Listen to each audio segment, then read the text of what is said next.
मुझे खेद है कि आपको दीवार के सहारे इतने समय तक खड़ा रखा। मैं यहाँ से दूसरे निर्धारण की ओर निकल गया था लगभग 1 या आधा घंटा पहले, और लोग दरवाजे पर से लौट रहे थे, जा रहे थे। मैं बिली से मिला और उसने कहा कि स्थान इस दोपहर बाद से सभा के लिए तैयार है। इसलिए हमारी यहाँ एक छोटी सी सभा थी।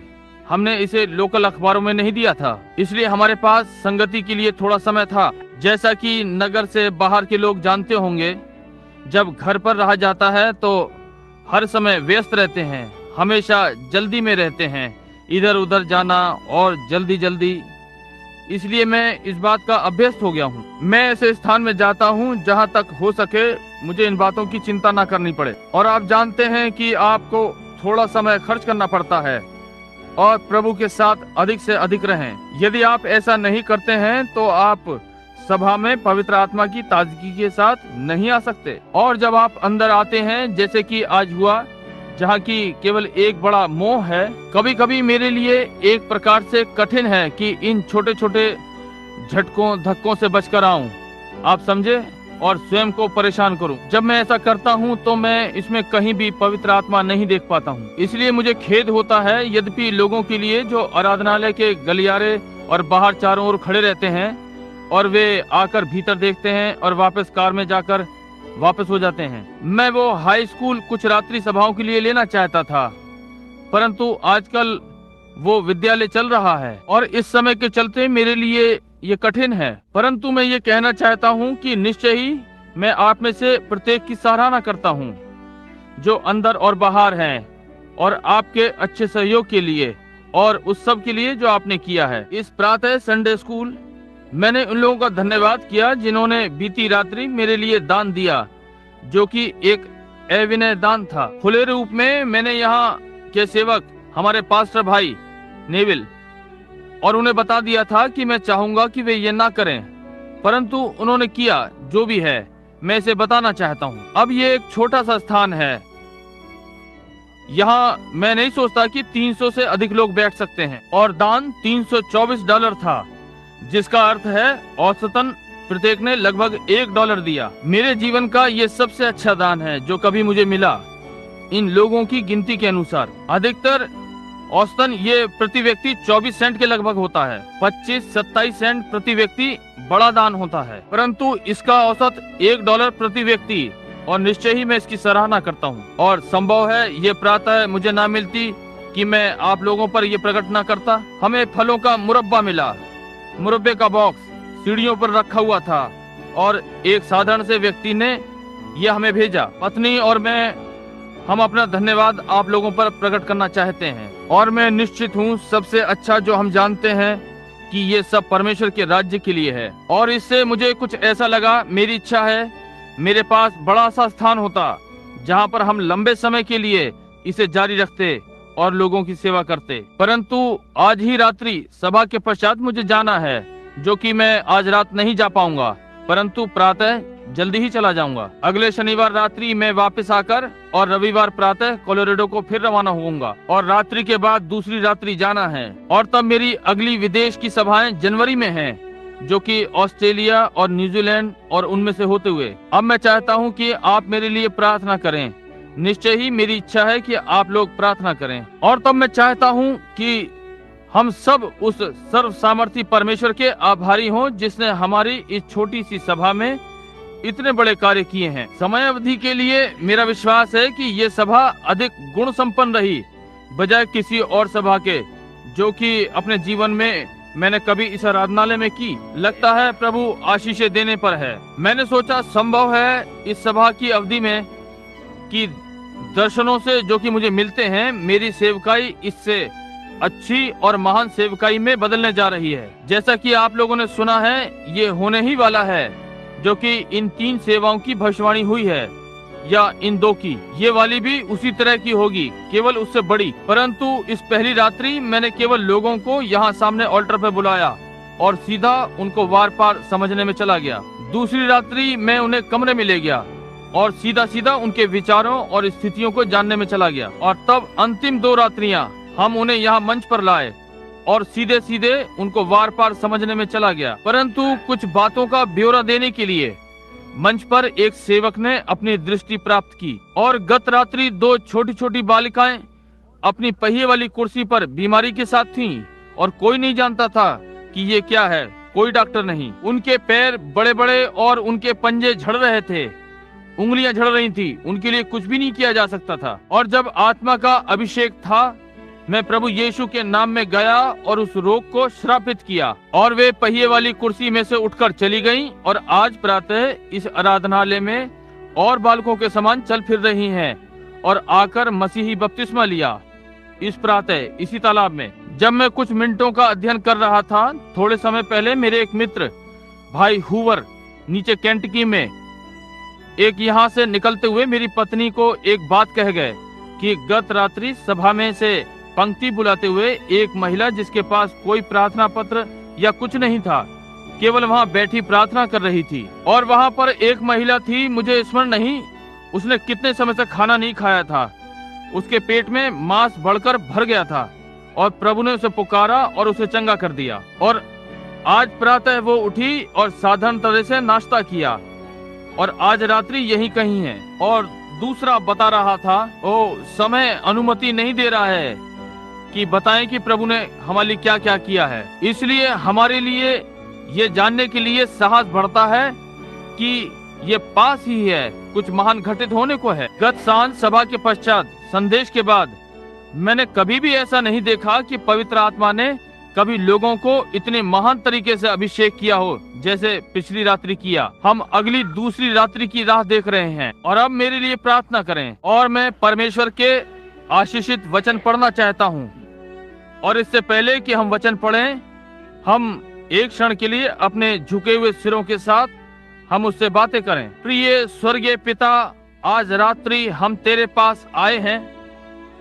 हो सकता है हम अपने शरीरों में थोड़ा सा थके हों, परंतु ओ हमारी आत्माएं कितनी ताजगी में हैं और जीवित परमेश्वर का चिन्ह कि वो हमारे साथ है और आशीषित कर रहा है और जो उसने प्रतिज्ञा की है वो दे रहा है खूब भरपूरी से, हमारे सोचने या हमारे करने से अधिक। और यदि हमें तेरी दृष्टि में अनुग्रह प्राप्त हो तेरे पुत्र प्रभु यीशु पर विश्वास करने के द्वारा, तो हम तुझसे आज रात्रि मांगते हैं कि तू अपनी आत्मा के दूने भाग द्वारा आज हमसे फिर मिल होने दे। बड़ी सामर्थ और भाग के साथ ये प्रत्येक पर उंडेला जाए कि सुसमाचार का विश्वास करे और अपने जीवन में पवित्र आत्मा की सामर्थ प्राप्त करे। प्रभु, जो आज रात्रि बचने योग्य हैं उन्हें बचाएं और जो चंगा होने के लिए तैयार हैं उन्हें चंगा करें। प्रभु से प्रदान करें। और जैसा कि हम देखते हैं लोगों की भीड़ बढ़ रही है, दरवाजों पर खड़े हैं और सैकड़ों छोटे आराधनालय से मुड़कर चले गए। इससे हमें स्मरण आता है कि यीशु मसीह कल, आज और युगानुयुग एक सा है। उन दिनों में जब उसने हमसे शारीरिक रूप में होकर भेंट की, भीड़ इतनी अधिक थी कि वे उसे उसके पास न ला सके और उसे भवन की छत में से होकर लाए। और परमेश्वर, हम प्रार्थना करते हैं कि प्रत्येक इस प्रकार से यत्न करे और वैसे ही इनाम पाए जैसे कि उस व्यक्ति ने पाया था। जब हम पढ़ते हैं तो अपने वचन को आशीषित करें और होने दें कि ये हमारे मार्ग के लिए उजियाला हो। हम इसे यीशु के नाम में मांगते हैं, आमीन। नहीं, रोजेला ग्रिफिथ, मुझे अभी अभी बताया गया कि वो लड़की जिसे मैंने आज प्रातः बुलाया था, एक नशा करने वाली जिसे शिकागो में आज प्रातः बुलाया गया था, वो थी जब वो बालकनी में बैठी हुई थी, जब पवित्र आत्मा ने उससे बातें की, कहा कि वो एक नशा करने वाली है। और शिकागो के 5 बड़े बड़े डॉक्टरों ने उसे छोड़ दिया था, नशे के पर्यायवाची ने उसे छोड़ दिया था और उसे यहोवा यूं कहता है ने पुकारा, वो चंगी हो गई। उस समय के बाद से उसने पीने की लालसा ही नहीं की। और एक और छोटी महिला जो उसको ऊपर वाली बालकनी में बैठी थी, जो कि उसकी सहेली थी, वे केलमुट नगर में रहती थी। यदि कोई जानता है कि वो क्या है, ये रेखा पर है जो कि पेरिस, फ्रांस से हर प्रकार की बुराई से जो हो रही है उससे अधिक घिरा हुआ है। उसे बताया कि वो इधर उधर फिरने वाली, और वो फ्रेड एस्टर के साथ नृत्य करने वाली है। और उसके पिता ने इसका विरोध किया, परंतु वो लड़की खड़ी हुई और बोली कि पिता, वो व्यक्ति बिल्कुल ठीक है। अब वो विवाहित है, वो छोटी लड़की, और अपने पति के साथ सुसमाचार फैलाने में अपनी राह पर है। रोजेला मिशन कार्य करता है, प्रत्येक जेल में सेवा और सब बातें जो वो कर सकती है कि नशा करने वालों को बताए यदि कहीं कोई आशा है तो वो मसीह में है। वो अपने पिता के लिए अधिक बोझ अनुभव करती है। अभी परसों से अधिक नहीं कि 10 मिनट के साक्षात्कार में वो लड़की पिछले 4 या 5 वर्षों से सभाओं में एक निश्चित सहायक रही है। उसने 10 मिनट की सूचना वृत्तांत में बताया, बाहर ठेले के पास साक्षात्कार में उसने कहा, भाई ब्रनम, आप जो भी करते हैं, मैं अपने पिता के लिए बहुत ही बोझ का अनुभव करती हूँ। वो आपसे प्रेम करते हैं, परंतु वो मसीह के पास नहीं आते। मैंने कहा, रोजेला, परमेश्वर जानता है कि इसे कैसे करेगा। वो जानता है कि उससे ये कैसे करवाए। और अब समाचार मिला है कि वो चूने के ट्रक के नीचे दब गए। आइए हम उनके लिए प्रार्थना करें। प्रभु, उस आज्ञाकारी लड़की के मुख पर, और वो जो वहाँ दब गया, वो उसके नीचे मर सकता था। परमेश्वर प्रदान करें कि वो ना मरे, परंतु उसका प्राण ऊपर की ओर देखेगा और स्मरण करेगा कि आप परमेश्वर हैं, जो कि चूने के पत्थर के ढेर के नीचे प्रार्थना का उत्तर दे सकता है। वैसे ही जैसे वेल के पेट में या आग की भट्टी में या सिंहों की मांद में आप एक से रहते हैं, प्रभु उसे एक धुले हुए मसीह के समान लाएं। हम जानते हैं कि सारी बातें उनके लिए भलाई उत्पन्न करती हैं जो आपसे प्रेम करते हैं, और हम प्रार्थना करते हैं कि ये उनमें से एक बात हो, जैसा कि हम तुझे समर्पित करते हैं यीशु के नाम में, आमीन। आज रात्रि वचन के पढ़ने के लिए दूसरे राजा की पुस्तक में मैं दूसरा अध्याय पढ़ना चाहता हूँ, एक मूल पाठ के लिए कि एक प्रसंग मिले। प्रभु चाहेगा। जब यहोवा एलिया को बवंडर के द्वारा स्वर्ग में उठा लेने को था, तब एलिया और एलीशा दोनों संग संग गिलगाल से चले। एलिया ने एलीशा से कहा, यहोवा मुझे बेतेल तक भेजता है, इसलिए तू यहीं ठहरा रहे। एलीशा ने कहा, यहोवा और तेरे जीवन की शपथ, मैं तुझे नहीं छोड़ने का। इसलिए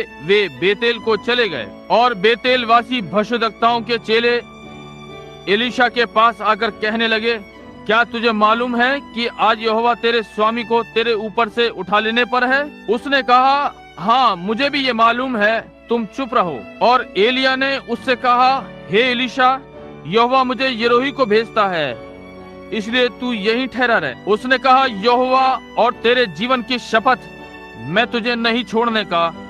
सो वे यरोही को आए, और यरीहो वासी भविष्यद्वक्ताओं के चेले एलीशा के पास आकर कहने लगे, क्या तुझे मालूम है कि आज यहोवा तेरे स्वामी को तेरे ऊपर से उठा लेने पर है? उसने उत्तर दिया, हाँ मुझे भी मालूम है, तुम चुप रहो। फिर एलिया ने उससे कहा, यहोवा मुझे यरदन तक भेजता है, सो तू यहीं ठहरा रहे। उसने कहा, यहोवा के और तेरे जीवन की शपथ कि मैं तुझे नहीं छोड़ने का। सो वे दोनों आगे चले। प्रभु अपने वचन पर आशीष दे। आज रात्रि मेरा विषय परमेश्वर द्वारा बुलाया गया मनुष्य है, और मैं यत्न करूंगा कि जितना संक्षेप में कर सकूं करूंगा, क्योंकि हमारे पास एक बड़ी प्रार्थना की पंक्ति आ रही है अभी कुछ क्षणों में। परंतु केवल थोड़ा सा आपको ये दिखाने के लिए कि वे समय जिनमें हम रह रहे हैं, हम रेडियो और विभिन्न स्थानों में से ये चिल्लाहट सुन रहे हैं और निष्कपट हृदयों से आ रही है। प्रभु हमारे समय में बेदारी दे, और समस्त संसार के मसीहों के पत्रों से हम ये चिल्लाहट सुनते हैं, और ये आपके हृदय पर कुछ करता है। ये प्रेरणा दे रहा है, ये उठा रहा है, ये प्राणों को जगा रहा है कि लोग प्रभु की आवाज को सुने, जो कि बेदारी के लिए है। और परमेश्वर ने प्रतिज्ञा की है, यदि वे लोग जो मेरे नाम के कहलाते हैं इकट्ठे होंगे और प्रार्थना करेंगे, तो मैं स्वर्ग से सुनूंगा। और इसलिए हम आज रात्रि इस पर विचार करते हैं और स्मरण करते हैं कि इन सब चिल्लाहटों के बीच परमेश्वर तब तक बेदारी नहीं भेज सकता जब तक वो मनुष्यों को उस रूप में नहीं ले आता कि उसे ले। हमारे पास तब तक बेदारी नहीं हो सकती जब तक हम वे मनुष्य नहीं पाते, परमेश्वर द्वारा बुलाए हुए मनुष्य, परमेश्वर द्वारा सिखाए हुए मनुष्य, जो कि धार्मिक विद्यालय और ज्ञान द्वारा सिखाए हुए नहीं परंतु विश्वास में दृढ़, जिन्हें कि परमेश्वर ने अपने कठिन प्रशिक्षण के विद्यालय में तैयार किया है। मनुष्य जो आग का सामना करने से नहीं डरते, मनुष्य जो परमेश्वर की उपस्थिति में आते हैं और उसकी सामर्थ को जानते हैं और उसके सर्वोच्च सामर्थ को जानते हैं और उसकी चंगाई की शक्ति को जानते हैं। कुछ व्यक्ति जो कि जीवित परमेश्वर को जानने के लिए शिक्षित किए गए हैं, वचन के द्वारा उन्हें प्रशिक्षण देना ठीक है, परंतु शब्द मारता है, आत्मा जीवन देता है। और इससे पहले कि हमें ये बेदारी मिल सके, परमेश्वर को प्रशिक्षित मनुष्यों को बुलाना है। परमेश्वर द्वारा प्रशिक्षित लोग इस संदेश को लेकर चल सकते हैं। वे विरोध क्या है इसकी चिंता नहीं करते। वे हार में आग की भट्टी में जाने की इच्छा रखते हैं या सिंहों की मान में, या वो जो भी हो, वे जाने के लिए तैयार हैं, क्योंकि वे परमेश्वर की उपस्थिति में हैं और जानते हैं कि वो है। चाहे ये जीत या हार है, वे अब भी वैसे ही स्थिर हैं। परमेश्वर मनुष्य को इस प्रकार का प्रशिक्षण देता है और ये सोचना अजीब है कि परमेश्वर ये करेगा। परमेश्वर अपने लोगों को इस प्रकार प्रशिक्षित करेगा, इस प्रकार से, परंतु वो करता है। आप जानते हैं, हमारा एक पुराना गीत है जो हम गाते हैं, कुछ पानियों में से होते हुए, कुछ बाढ़ों में से होते हुए, कुछ कठिन परीक्षाओं में से, परंतु सब लहू में से होते हुए। परमेश्वर अपने लोगों की अगुवाई बड़ी परीक्षाओं में से होकर करता है कि वे शुद्ध हों, और कभी कभी इसमें वर्षों लग जाते हैं। आज रात्रि मेरे अपने लिए, मैं विश्वास करता हूं कि अब भी परमेश्वर ऐसे मनुष्य को प्रशिक्षित कर रहा है कि आगे की पंक्ति में आए। वे मनुष्य जो इसमें से निकलते हैं और उनके कदमों से समय हिल गया। कभी ऐसा लगता है कि सब कुछ गिर रहा है, परंतु फिर भी इस सब के बीच में वे जानते हैं कि जीवित परमेश्वर, और अपने मुख सामने रखते हुए आगे बढ़ते जाते हैं। और बहुत सारे लोग बेदारी के लिए प्रार्थना कर रहे हैं। मुझे आश्चर्य है यदि वे जो प्रार्थना कर रहे हैं, यदि उनकी अपनी प्रार्थनाएं आशीषों के सोतों को न रोक दें, जबकि वे डरपोक और परमेश्वर पर विश्वास करने में डरते हैं और उसे उसके वचन के आधार पर लेने से डरते हैं, ये विश्वास करने में डरते हों कि वो आज भी जीवित है, जबकि उनकी बाइबल स्पष्ट रूप से कह रही है कि वो आज, कल और सर्वदा एक सा है। परमेश्वर अति मान्य, तेज, शिक्षित और बुद्धिमान को नहीं बुलाता। वे अपना कार्य करते हैं और वे महान मनुष्य हैं, परंतु जब परमेश्वर कोई कार्य करना चाहता है तो वो ऐसे को लेता है जो कहे गए भी मुश्किल से जानता हो। वचन में ढूंढें, इतिहास में देखें। मनुष्य जो परमेश्वर के साथ कुछ रखते थे, वे पढ़े लिखे मनुष्य नहीं थे जिनके पास बहुत शिक्षा हो, परंतु वे लोग जिनके पास शिक्षा नहीं थी, केवल उनके हृदय में परमेश्वर की सेवा करने की इच्छा थी। उसने हल जोतने वाले, गड़रिये, मछली पकड़ने वाले, शिकारी जो प्रकृति में रहते थे, उन्हें लिया। प्रकृति की उस शांति और निश्चलता में वहां परमेश्वर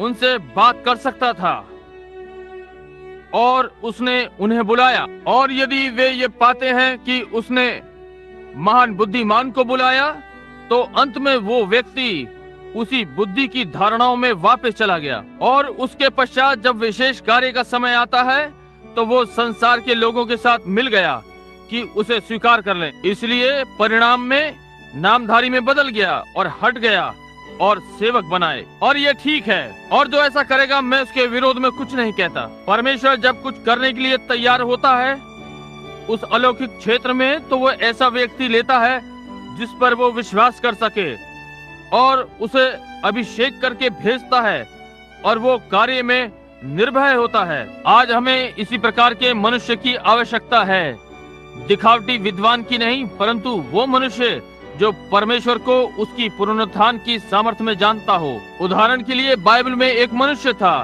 मूसा नाम का, जिसने सब प्रकार के प्रशिक्षण लिए थे। वो सारी धार्मिक विद्या जानता था, जो जानना चाहिए वो सब जानता था। यहाँ तक कि यदि उसे किसी शिक्षा की आवश्यकता थी तो वो इजराइल और मिस्र में किसी गुरु को पढ़ा सकता था। उसे कोई आवश्यकता नहीं थी, और बाइबल हमें बताती है उसके पास मिस्रियों की सारी विद्या थी। क्यों नहीं, वो उनके विद्वानों को पढ़ा सकता था, वो उनके वैज्ञानिकों को पढ़ा सकता था। जब बुद्धिमानी की बात आती थी तो वो हर उसका उत्तर था। तो भी परमेश्वर ने उसकी सारी शिक्षा को बाहर निकालने में 40 वर्ष लगाए, बाहर रेगिस्तान में। और जब परमेश्वर के प्रति हर बुद्धिमानी की धारणा उसमें से बाहर निकल गई उस रेगिस्तान में, तब धातु ढलने के लिए तैयार थी। इस प्रकार से परमेश्वर अपने व्यक्तियों को लेता है और उनके समस्त भय और उनके सारे ज्ञान को बाहर निकाल देता है, और तब महान स्वामी कुम्हार उन्हें चाक पर रखकर उन्हें फिर से ढालने लगता है। योग्य कार्यकर्ता ये परमेश्वर का मनुष्य है। स्वयं परमेश्वर से उन्हें और अधिक कौन प्रशिक्षित कर सकता है? जिस प्रकार से वो उन्हें प्रशिक्षित करता है, देखिए, हम फिर से दूसरे के विषय में सोचेंगे। दाऊद नाम के द्वारा होकर परमेश्वर दाऊद को प्रशिक्षित कर रहा था जब वो छोटा लड़का ही था। शमूएल भविष्यद्वक्ता ने आकर उसके सिर पर तेल उंडेला और उसका अभिषेक किया, क्योंकि परमेश्वर दाऊद को प्रशिक्षित करने जा रहा था कि एक महान योद्धा हो। और जो प्रशिक्षण उसने दिया उसे देखिए। मैं ग्रीन मिल पर कुछ समय पहले कुछ पढ़ रहा था, जहां अक्सर मैं प्रार्थना करने जाता हूं, जहां परमेश्वर ने दाऊद से कहा, मैंने तुझे भेड़ बकरियों की चरवाही से बुलाया, तेरे पिता की भेड़ों के पीछे से, और मैंने तुझे पृथ्वी के लोगों के समान महान नाम दिया। और मैं दाऊद के कठिन प्रशिक्षण के विषय में सोचता हूँ। उसने उसे कभी भी किसी विद्यालय में नहीं भेजा, परंतु उसने उसे अपने ही विद्यालय में शिक्षित किया। दाऊद शिकारी और चरवाहा था, और भजनों में उसने हरी हरी चराइयों और सोतों के विषय में लिखा है, क्योंकि वहाँ वो अकेला होता था। वो संसार की वस्तुओं से दूषित नहीं हुआ था। परमेश्वर व्यक्ति को संसार की चीजों से अलग करता है ताकि वो उसे शांत कर सके, ताकि वो परमेश्वर को सुन सके। वो अब भी धीमा छोटा शब्द होता है। तब एक बार परमेश्वर के संपर्क में वो भय मुक्त हो जाता है। तब वो चिंता नहीं करता कौन क्या कहता है। वो परमेश्वर की उपस्थिति में था। वो परमेश्वर को उसकी पुनरुत्थान की सामर्थ्य में जानता है। और तब दाऊद, हम उसे देखते हैं, एक दिन परमेश्वर ने एक भालू को अंदर आकर उसकी भेड़ को ले जाने दिया। दाऊद ने बस उस भालू को जा लिया और उसने प्रार्थना करके परमेश्वर से कहा। वो भेड़ों का रखवाला था, वो उस भेड़ को छोड़ ना सका और उसे हर कीमत पर उस भेड़ को बचाना था। और उसने अपनी छोटी गोफन ली और जाकर भालू को ले लिया और उसे मार डाला। उसे उस भेड़ को बचाना था। आपने देखा परमेश्वर उसे किस लिए प्रशिक्षित कर रहा था। परमेश्वर अपने चरवाहे से चाहता है कि वो भेड़ को बचाए, चाहे उसे जो भी पुकारा जाए, और उन भेड़ों को बचाने के लिए किसी भी स्थिति में से निकलना पड़े। तब उसने देखा कि दाऊद ने इस भालू के ऊपर बहादुरी से कब्जा कर लिया, तो उसने पशु की सामर्थ्य को थोड़ा सा और बढ़ाया और उसने एक सिंह भेजा और उसका मेमना ले गया। और सिंह भयंकर पशु है। ओ अफ्रीका में जब मैं उनका शिकार खेल रहा था, एक सिंह इससे पहले कि आप जैक रॉबिन्सन कहें 10 व्यक्तियों को मार सकता है। ओ सामर्थी बड़ा पशु, केवल एक बड़ी दहाड़ से मनुष्य नष्ट हो जाते हैं। और वो जिसे सिंह मारता है कभी भी कष्ट का अनुभव नहीं करता। उसका दहाड़ना, जब वो दहाड़ता है, डरावना होता है।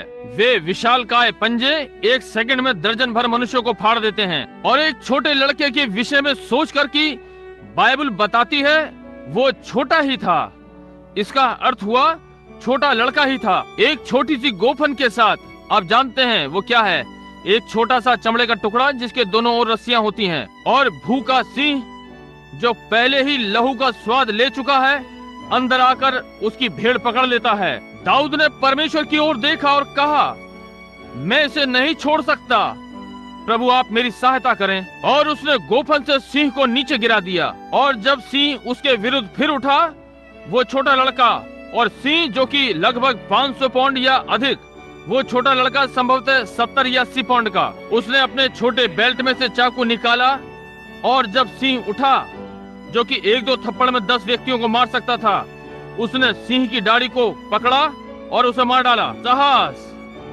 परमेश्वर डरपोकों को पसंद नहीं करता। वो आपका प्रयोग नहीं कर सकता यदि आप उसके वचन पर विश्वास करके उसे लेने में डरते हैं। वो बहादुर मनुष्यों को चाहता है जो किसी भी चीज पर ध्यान नहीं देगा, परंतु वो जो प्रभु कहता है, इस प्रकार के व्यक्ति के साथ वो चलता है। चिंता नहीं कलीसिया क्या कहती है, पास्टर क्या कहता है, कलीसिया किसका पक्ष लेती है? वो परमेश्वर का पक्ष लेता है। धार्मिकता और उसका वचन, यही मनुष्य हम परमेश्वर इन दिनों में अपनी बेदारी के लिए भेजेगा, जिसके लिए उसके लोग प्रार्थना कर रहे हैं। बाद के वर्षों में जब वो अपने भाइयों से युद्ध में मिलने गया, वहां एक बड़ा भयानक 14 इंच की उंगलियों वाला था। वो शेख ही मारता और कहता, अब कोई आकर मुझसे लड़े, यदि तुम मुझे कोड़ा मार लो मैं समर्पण कर दूंगा, और इसका उल्टा, और हम तुम्हारी सेवा करेंगे, या जो भी समर्पण करेगा ये सही है, जो भी हारेगा। इसी प्रकार से शैतान करना चाहता है। जब वो सोचता है कि आपके ऊपर धार रखी है, तो वो आपसे कहेगा तुम इससे बच नहीं सकते। आप मेथोडिस्ट कलीसिया में, बैप्टिस्ट कलीसिया में दिव्य चंगाई प्रचार नहीं कर सकते। एक समय मेथोडिस्ट प्रचारकों ने परमेश्वर को पकड़ रखा था, और देखिए कि यदि आप कर सकते हैं या नहीं। आप अपने धार्मिक ज्ञान से जो वो सिखाते हैं ये कभी नहीं कर सकते। आपको परमेश्वर को पकड़ना पड़ेगा और जाने कि वो है। वे कहते हैं पेंतीकोस्tal लोग, कुछ वर्षों पहले लोगों का एक झुंड कोने पर खड़ा हुआ करता था। वे किसी भवन में भी नहीं जा सकते थे। परंतु क्या आपने लाइफ पत्रिका पढ़ी? उस दिन उन्होंने उनके विषय में क्या कहा? इस युग की सबसे बड़ी घटना जो कि जानी गई है, वो पेंतीकोस्tal कलीसिया का उठना है, निश्चय ही। और इन्होंने और कलीसियाओं की अपेक्षा सबसे अधिक मत परिवर्तन किया है। लाइफ पत्रिका ने ये कहा है। हो सकता है वो किसी और चीज में घुल मिल गए हैं, परंतु भाई वे बहादुर हैं। आमने सामने खड़े होकर काले को काला और सफेद को सफेद कहते हैं। अंत में जब बेदारी आई, वो उनके बीच में आई। आप देखिए आई कि नहीं। वे इन्हीं किन्हीं दिनों में सीधे होने वाले हैं। और दाऊद, जब शाऊल ने अपने शस्त्र उस पर चढ़ाए और कहा, दाऊद यदि तू इस दानव से लड़ने जा रहा है, क्यों?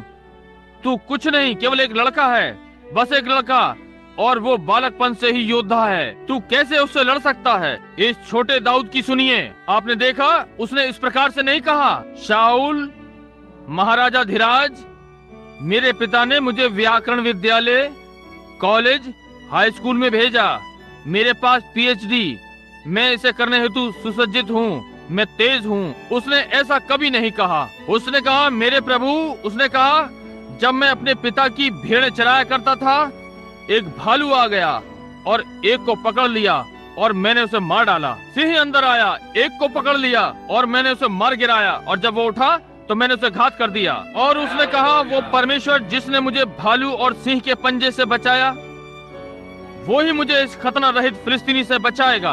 परमेश्वर द्वारा प्रशिक्षित मनुष्य। वहाँ शाऊल उन प्रशिक्षणों के साथ जो कोई मनुष्य पा सकता है कि कैसे लड़े, वहाँ खड़ा हुआ था। दाऊद को तलवार के विषय में कुछ नहीं मालूम था, उसे ढाल के विषय में कुछ नहीं मालूम था। ठीक है, शाऊल गया और अपने सारे बड़े बड़े शस्त्र उस पर लगा दिए, और छोटा दाऊद भारी पैरों के साथ वहाँ खड़ा था। उन्होंने देखा कि उसकी पुरोहित संबंधित कमर इस परमेश्वर के जन पर ठीक नहीं बैठती, उसे नीचे की ओर झुका दिया। और हमारे सारे मत और चीजें कभी भी परमेश्वर के सुसज्जित से मेल नहीं खाएंगी। ओ कैसे और आगे आगे बढ़ते हुए और बहुत से विभिन्न लोगों के विषय में व्याख्यान करेंगे, परंतु सीधे अपने प्रसंग पे आएंगे, जल्दी करेंगे। एलिया बूढ़ा हो रहा था कि वो अब अधिक समय तक वो नहीं रहेगा, उसे संसार छोड़ना है। और परमेश्वर ने एक व्यक्ति ढूंढ लिया जो कि ईमानदार है। वो अच्छा व्यक्ति था, उसका नाम एलीशा था। अब यदि आप ध्यान दें, उनमें से एक का नाम एलिया और दूसरे का एलीशा था। वो कभी भी खेतों में नहीं गया था और आदि आदि, और जाकर धार्मिक विद्यालय में पाया, और उन दिनों के महान विद्यालय में उसने क्या किया, वो वहाँ खेतों में गया और एक व्यक्ति को पाया, वो 12वीं बैल की जोड़ी के साथ जुताई कर रहा था। क्या एलीशा जो हल चला रहा था जानता था कि कैसे सीधी रेखा की सराहना की जाए, और वो जान जाता यदि वो मुड़कर पीछे देखता कि वो मार्ग पर टेढ़ा मेढ़ा है। और परमेश्वर जान गया कि व्यक्ति जो जानता है कि कैसे सीधे सीधे जुताई करें, ये नहीं जानता कि हल पर हाथ रखकर पीछे मुड़कर भी देखना है। जब तक उसने अपनी शिक्षा न पाली, उसने प्रतीक्षा नहीं की, मार्ग पर इधर उधर चलता रहा। उसने बस बैलों को मारकर और बलिदान कर दिया और छोड़कर एलिया के पीछे हो लिया जब तक वो कपड़ा उसके ऊपर था। वो तैयार इच्छा रखने वाला था। परमेश्वर जानता था कि वो उसे योग्य बना सकता है। अब परमेश्वर ने उसे प्रशिक्षण देना था। उसने उसे प्रशिक्षित किया था कि कैसे जुती हुई नाली पर अपनी दृष्टि रखनी है। बैलों की 12 जोड़ी और एक व्यक्ति उन्हें जोत रहा है। उसने उसे धीरज धरना सिखाया और कैसे धीरजवंत हो और उन बैलों को सीधी लाइन में चलने के लिए प्रशिक्षित करना था। इसके पश्चात उसे कुछ लोगों को प्रशिक्षित करना है। उन्हें बाइबल पर ही रखना है, वचन पर, परमेश्वर की रेखा पर स्थिर रहना। और तब परमेश्वर को भी उसे थोड़ा शिक्षित करना है। उसने कहा, अब तुम यहाँ रुको क्योंकि मैं गिलगाल तक जाता हूँ, परमेश्वर ने मुझे बुलाया है। और भविष्यद्वक्ता उसके बाद जब उसने अनुभव किया कि सामर्थ उस पर है, वो एलिया की चादर, उसने कहा, यहोवा और तेरे जीवन की शपथ, मैं तुझे नहीं छोड़ने का, गिलगाल को गया जो कि मसीह को स्वीकारने और बपतिस्मे का स्थान है। और तब उसने कहा, अब थोड़ा यहाँ रुक, ये पर्याप्त है। तूने स्वीकार कर लिया और बपतिस्मा ले लिया है, ये पर्याप्त है। मैं बेतेल को जा रहा हूँ, जिसका अर्थ है परमेश्वर का घर। अब ये बहुत से ज्ञानियों के लिए ठीक होगा। मैं अभी अभी कलीसिया में आया हूँ और संगति मिली है, क्यों ना यहाँ रुक जाऊं। परंतु सुनिए, इलीशा इस प्रकार नहीं सोचता। उसने पहले ही परमेश्वर की सामर्थ को अनुभव कर लिया है। वो जानता है मेरे लिए और भी है, और इसलिए उसने कहा, यहोवा और तेरे जीवन की शपथ, मैं तुझे नहीं छोड़ूंगा। मुझे ये कितना अच्छा लगता है। और वो बेतेल को गया, परमेश्वर का घर, और वहां उसे ज्ञानी लोग मिले। वे सब प्रशिक्षित अच्छे प्रचारक थे। और वे आए और उसे बताया, कहा, श्रीमान, तुझे मालूम है कि तू छड़ी के छोर पर है? क्या तुझे मालूम है एलिया तेरे से अलग किया जाने वाला है? वो बहुत बूढ़ा है, वो अधिक दिन तक जीवित नहीं रह सकता। एलिया ले लिया जाने वाला है और तू वहाँ पागलों के समान खड़ा होगा। अब मैं आपको कुछ बता दूं, एक मनुष्य जिसने परमेश्वर का स्वाद चख लिया है नहीं चाहेगा, अपनी प्यास को मनुष्य के बने हौद से नहीं मिटा सकता। वो ये नहीं कर सकता। उनकी सारी धार्मिक विद्या जो उन्होंने भविष्यद्वक्ताओं के विद्यालय में पाई है, वो परमेश्वर के जन की प्यास को नहीं बुझा सकती, जिसने परमेश्वर का स्वाद चख लिया है। और वे उसे राजी करते रहे, तुम्हें यहाँ रह जाना चाहिए, और क्यों, हम तुम्हें 6 सप्ताह में तुम्हारी पीएचडी दे देंगे, और तुम देखो ये बहुत लंबा ना होगा कि तुम अपने 4 वर्षों का प्रशिक्षण प्राप्त कर लोगे, और हम तुम्हें प्रचार करने का अधिकार देंगे। देखो, यदि तुम सही सिद्ध हुए तो हम तुम्हें अपने नामधारी में भेज देंगे। परमेश्वर के जन को ये संतुष्ट नहीं कर सकेगा। हम तुम्हें सेवकाई के लिए प्रशिक्षित करेंगे यदि तुम हमारे साथ यहाँ 4-5 वर्ष रुको। उसके पास ऐसी चीजों के लिए समय नहीं था। वो तो मार्ग पर उस सोते के लिए बढ़ा जा रहा था। वो इस सब को छोड़कर ऊपर आ चुका था। वो कर चुका था। उसके प्राण में स्वर्ग का स्वाद था। और उसने कहा, क्या तुम जानते हो कि तुम्हारा नेतृत्व उठा लिए जाने वाला है? और सुनिए कि उसने क्या कहा। जी हाँ, मैं ये जानता हूँ, परंतु आप शांत रहें। दूसरे शब्दों में, तुम अपना ध्यान करो, मुझे इस विषय में बताने का यत्न ना करो। मुझे बताने का यत्न ना करो कि मैं क्या कर रहा हूँ। मैं जानता हूँ मैं कहाँ जा रहा हूँ, मैं किसके पीछे हूँ। परमेश्वर हमें ऐसे व्यक्ति दे जो परमेश्वर के प्रशिक्षित मनुष्य, जो कभी इधर उधर ना होना जानता हो। मैं जानता हूँ कि मैं कहाँ जा रहा हूँ, और मुझसे इस विषय में बात ना कीजिए। आप थोड़ा धैर्य रखें, मुझे निराश ना करें, क्योंकि इससे कुछ होने वाला नहीं। यदि वे लोग जिनके लिए प्रार्थना की गई है उनके पास भी इतनी हिम्मत होती।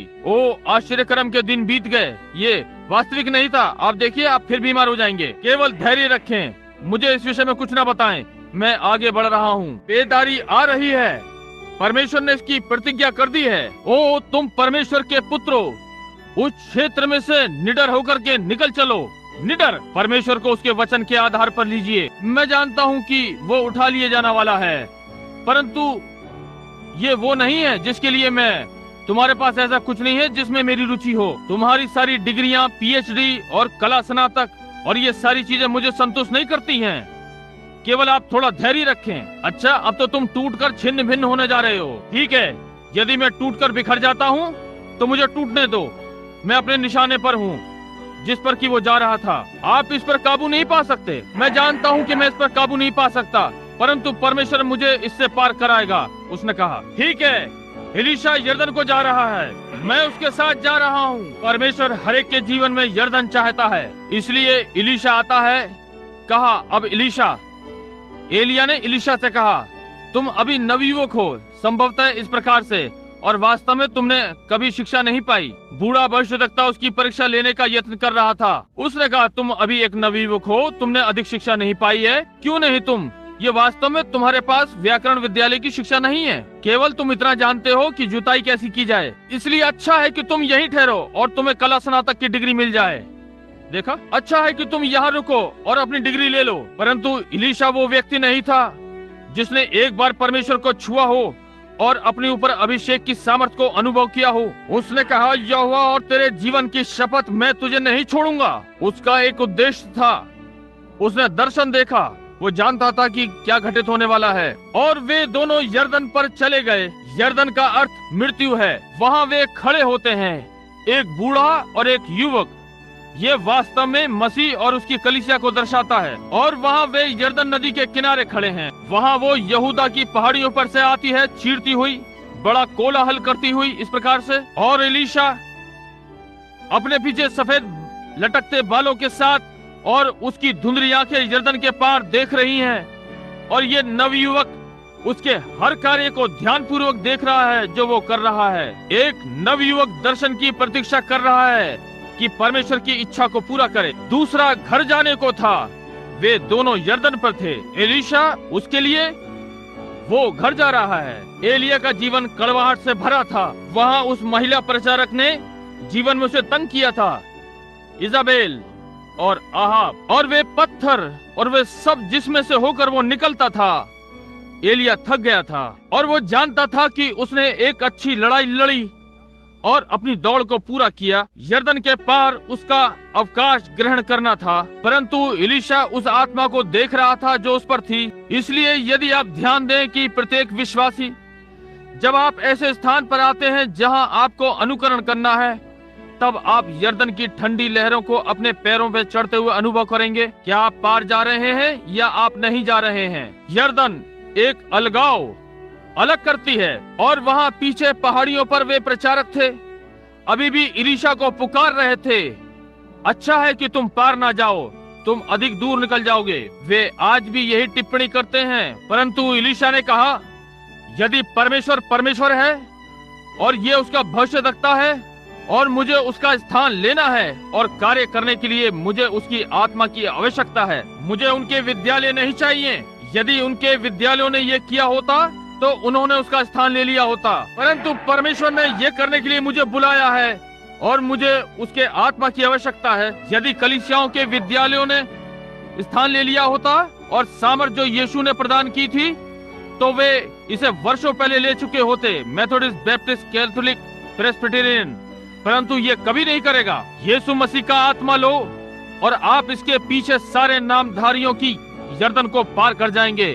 हर चीज और परमेश्वर के संग अकेले खड़े होते हैं। इसलिए वो उसके साथ यरदन पर खड़ा हुआ। एलिया उधर देख रहा था, वहाँ कहीं उस पार परमेश्वर उससे भेंट करेगा। और उसने अपना वस्त्र उतारा और उसने नवयुवक की ओर देखा और उसने यरदन को मारा। और जब उसने ये किया, यरदन खुल गई और वे सूखी भूमि पर से होकर पार चले गए। देखिए, जो भी है, यरदन इतनी बुरी नहीं थी यदि आपके पास कुछ है कि मार्ग बना दे। ओ, जब वे उस पार पहुँचे, हर झाड़ी जिसमें उलझते थे, घोड़ा और एक रथ था। राजाओं के राजा ने एलिया को घर वापस लाने के लिए रक्षक भेजा था। ये केवल एलिया के लिए था। उसके जीवन में बहुत हो चुका था, लगभग 80 वर्षों के आसपास उन लोगों में था और भूख में, झगड़ों में और सब में से निकला था।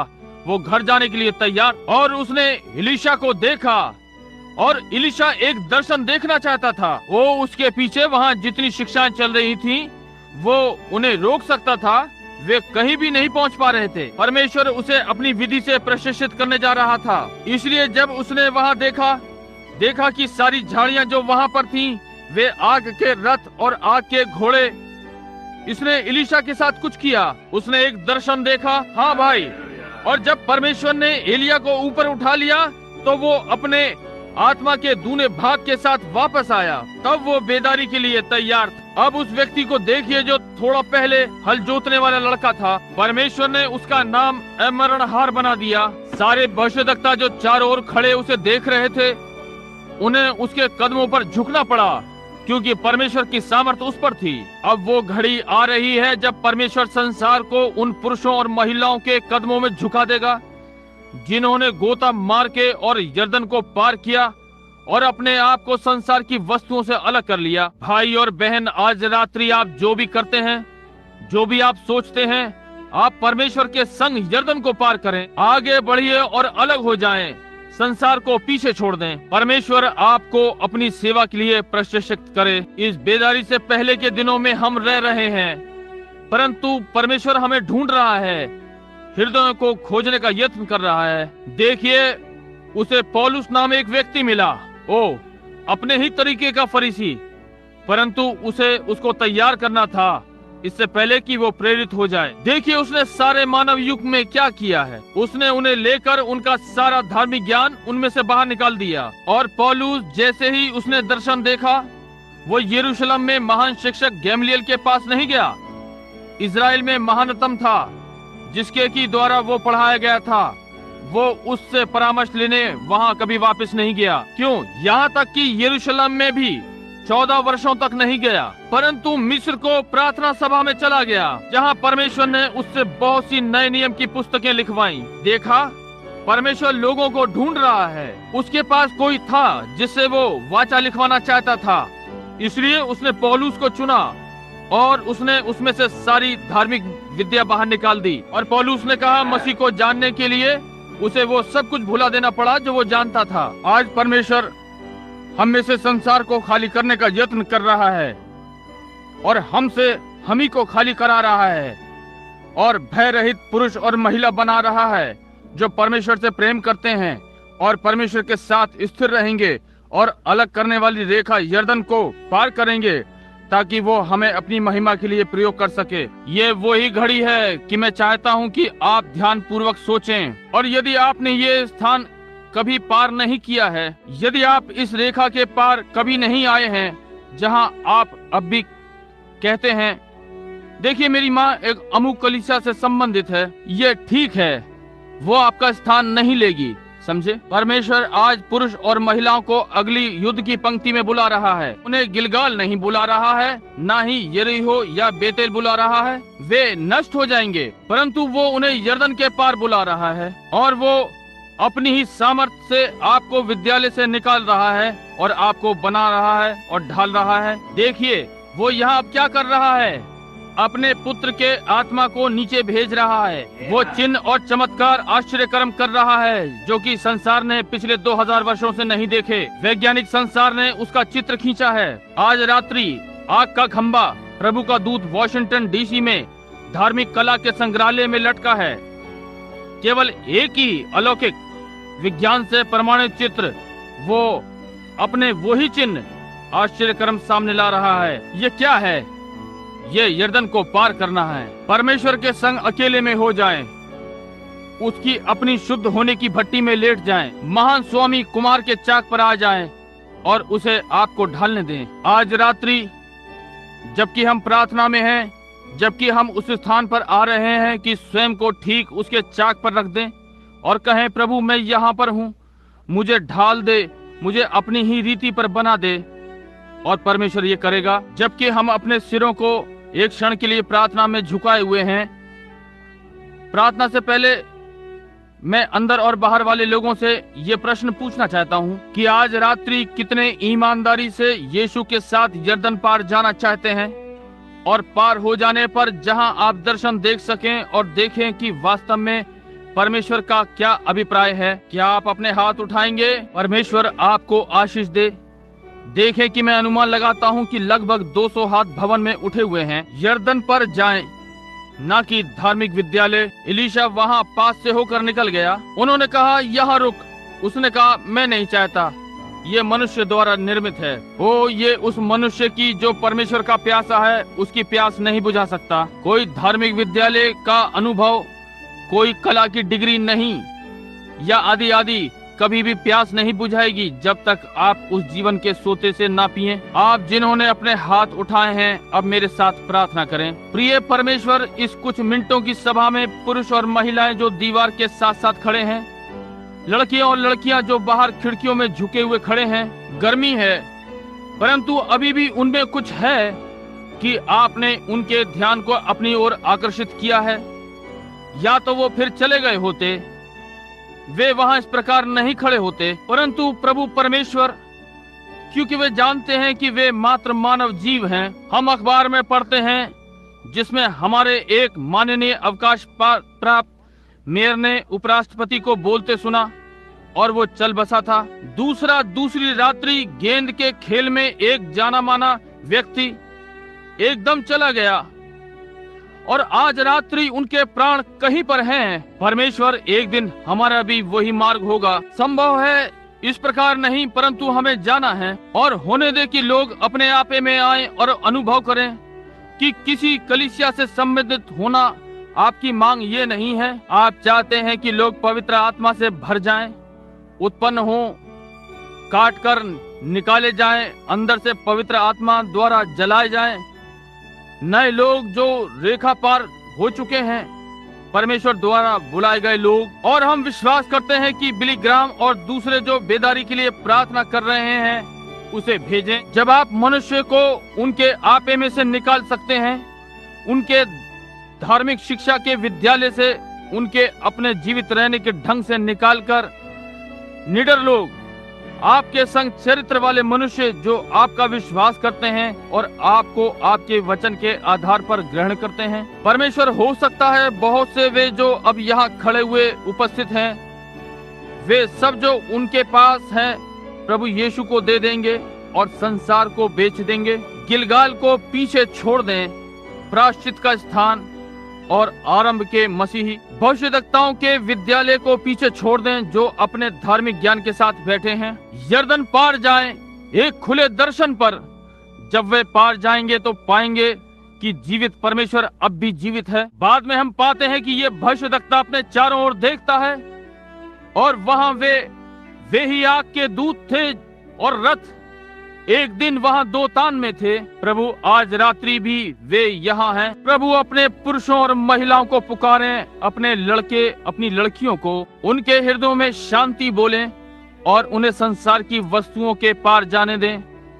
हम उसके लिए उसके नाम यीशु में मांगते हैं, आमीन। मैं एक क्षण के लिए वास्तविक शांत आराधना में वो गाना गाना चाहता हूँ। प्रभु, तेरी अपनी राह में, तेरी ही राह में मेरे जीवन को थाम ले पूर्ण शासन में। मुझे ढालें और बनाएं अपनी ही इच्छा अनुसार, जबकि मैं प्रतीक्षा में हूँ समर्पित और शांत। सब एक साथ आराधना के रूप में, तेरी अपनी ही राह में। अब स्वयं को इस गीत के लिए समर्पित करें परमेश्वर को इस गीत के द्वारा। अब शांति में आराधना, इधर उधर ना देखें, केवल परमेश्वर की ओर देखें। मैं विश्वास करता हूं कि ये वास्तव में अच्छा होगा। आप आराधना करना पसंद करते हैं। अब संदेश समाप्त हो गया है। आइए अपने झुके हुए सिरों के साथ 1 मिनट के लिए आराधना करें। फिर से वो गीत आपके हृदय से इसका अर्थ हो। प्रभु, इसे ग्रहण करें। हर कोई इन छोटे छोटे बालकों से बूढ़े पुरुषों और महिलाओं तक दिव्य उपस्थिति में है।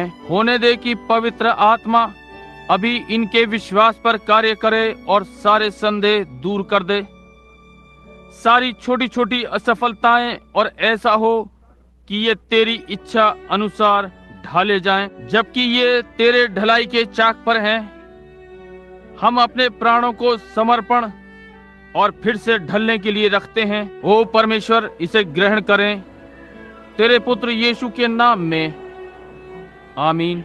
मुझे ये अच्छा लगता है, क्या आपको नहीं? केवल शांति से पवित्र आत्मा का अनुभव। ओ, एक कठोर संदेश के पश्चात और तब पवित्र आत्मा की ये मिठास ये वचन के द्वारा आती है। मैं इसका एक पद गाने जा रहा हूँ या इसका यत्न करूंगा। अब सब एक साथ, वे क्या थे जिन्हें परमेश्वर ने प्रशिक्षित किया और बुलाया। परमेश्वर अपने वचन को रखने के लिए कैसे डरपोक का प्रयोग कर सकता है? वो डरा हुआ है। यही कारण है कि वो इस विषय में कुछ नहीं जानते। वे मनुष्य जो डरते नहीं, जिनका परमेश्वर ने पवित्र आत्मा के द्वारा खतना किया है।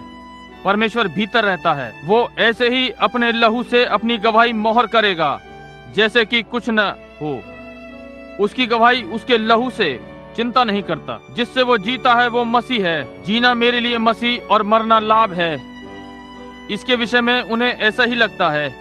आमीन। अब ये प्रार्थना पंक्ति का समय है और ये पहले की प्रार्थना पंक्ति है, 8 के पश्चात लगभग 20। परंतु हम लोगों के लिए प्रार्थना करना चाहते हैं। अब मैं चाहता हूँ कि आप ये जितना प्रचार हम कर सकते हैं उसका स्वयं परमेश्वर के मुख से निकले एक वचन से भी कोई तुलना नहीं। अब प्रार्थना पंक्ति आरंभ करने के लिए, जिसके लिए हमने सबसे प्रतिज्ञा की है, परमेश्वर चाहेगा तो हम करेंगे। हमने प्रत्येक रात्रि प्रार्थना पत्र दिए हैं और उनमें कहा है कि हर रात्रि हम एक झुंड को बुलाएंगे बातों को परखने के लिए। परंतु उनमें से कुछ लोग उसी रात्रि चले जाएंगे। हमारी एक महान सभा होगी और आत्मा उतरेगा और लोग चले जाएंगे और अगली रात्रि हमें और अधिक देना होगा। यदि मैं गलती ना करूं, क्या मैं फैनी विल्सन को पीछे खड़े नहीं देख रहा हूं? मुझे स्मरण है कि उस महिला को लगभग 17 इससे अधिक लगभग 20 1932 टीबी से मर रही थी और इस नगर के डॉक्टर ने मना कर दिया था और अंदर से उसे घाव था, यहाँ तक कि उसके कंबल और हर चीज लहू से भीग गई थी। एक प्रातः उसका पति और पुत्री आकर मुझे ले गए। वहां जाकर उसे प्रभु यीशु का नाम स्मरण कराया और कुछ ही दिनों के पश्चात एक ठंडे जाड़े के मौसम में मैंने उसे नदी में प्रभु यीशु के नाम में बपतिस्मा दिया और वो मवेशियों के ट्रक में पीछे लहू में लथपथ होकर आई जितनी हो सकती थी। वो आज रात्रि भी जीवित है क्योंकि ये मसीह ने किया। पहली बार मैंने उसे वर्षों पहले देखा था। इसे देखने के लिए चारों ओर सभा में ढूंढ रहा था।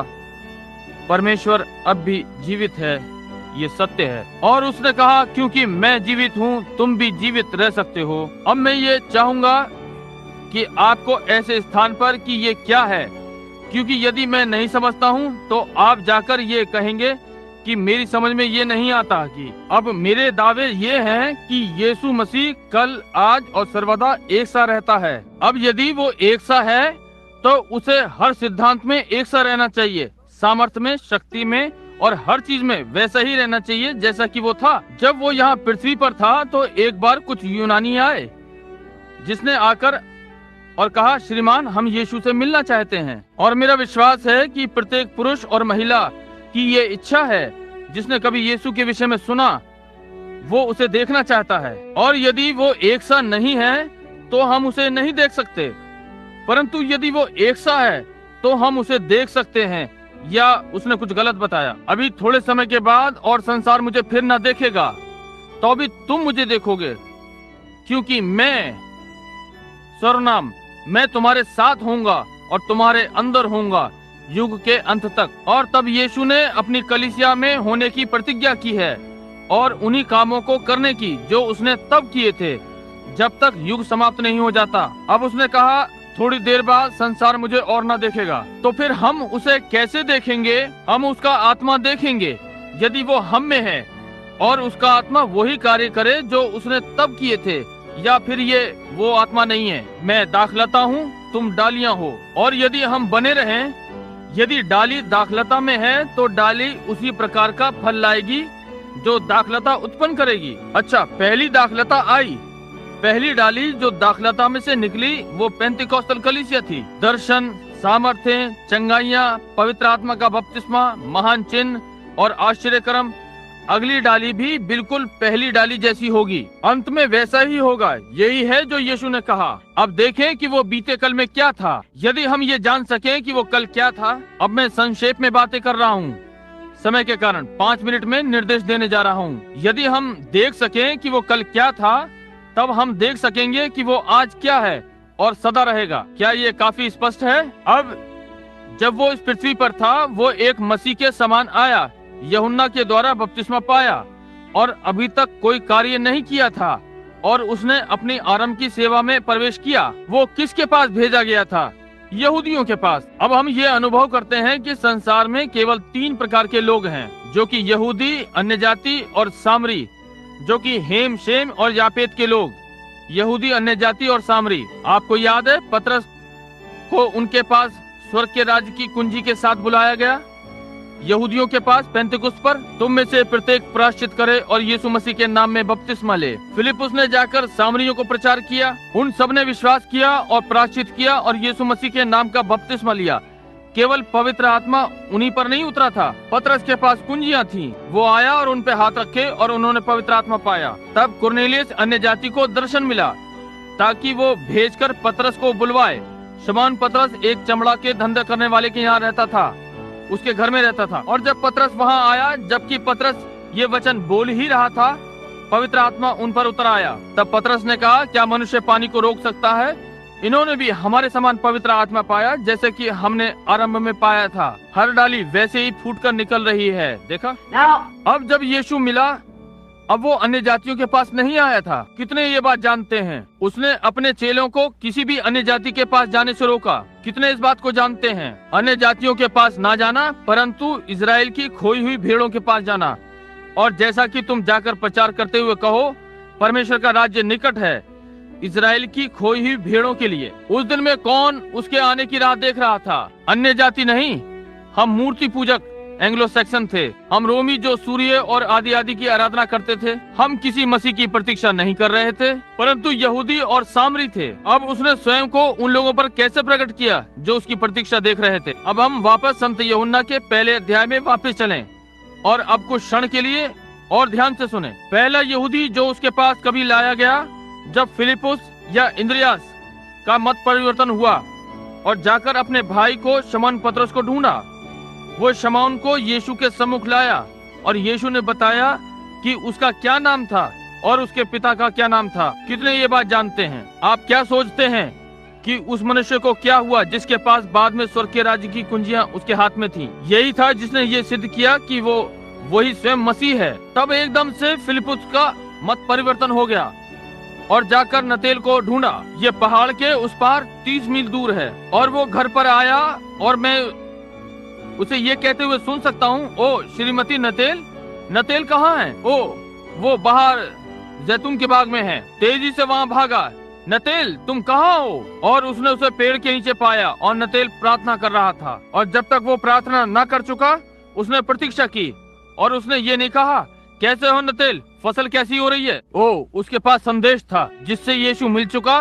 वो इस प्रकार का होता है, उसके पास मूर्खता के लिए समय नहीं है। उसने कहा, आओ और देखो हमें कौन मिला, नासरत का यीशु, यूसुफ का पुत्र। और अब मैं देख सकता हूँ नतेल ने प्रार्थना पर से उठकर अपने कपड़े झाड़ रहा है। उसने कहा, अब फिलिपुस मैं जानता हूँ कि तुम एक भले व्यक्ति हो, एक ईमानदार व्यक्ति हो। अब क्या नासरत से कोई अच्छी वस्तु निकल सकती है? अच्छा, आप जानते हैं यदि मसीह आएगा तो वो कलीसिया से होकर यरूशलेम में आएगा। आज यही है जो लोग सोचते हैं, समझे? वो यरूशलेम में होकर आएगा। अंतिम सभा में कैफा ने इसकी घोषणा नहीं की, ऐसे ही किसी धर्म ज्ञाता ने भी घोषणा नहीं की। इसलिए मैं जानता हूँ कि तुम एक ईमानदार व्यक्ति हो और तुम गहराई से अलग हो गए हो। ओ नहीं, तुम आकर देख लो।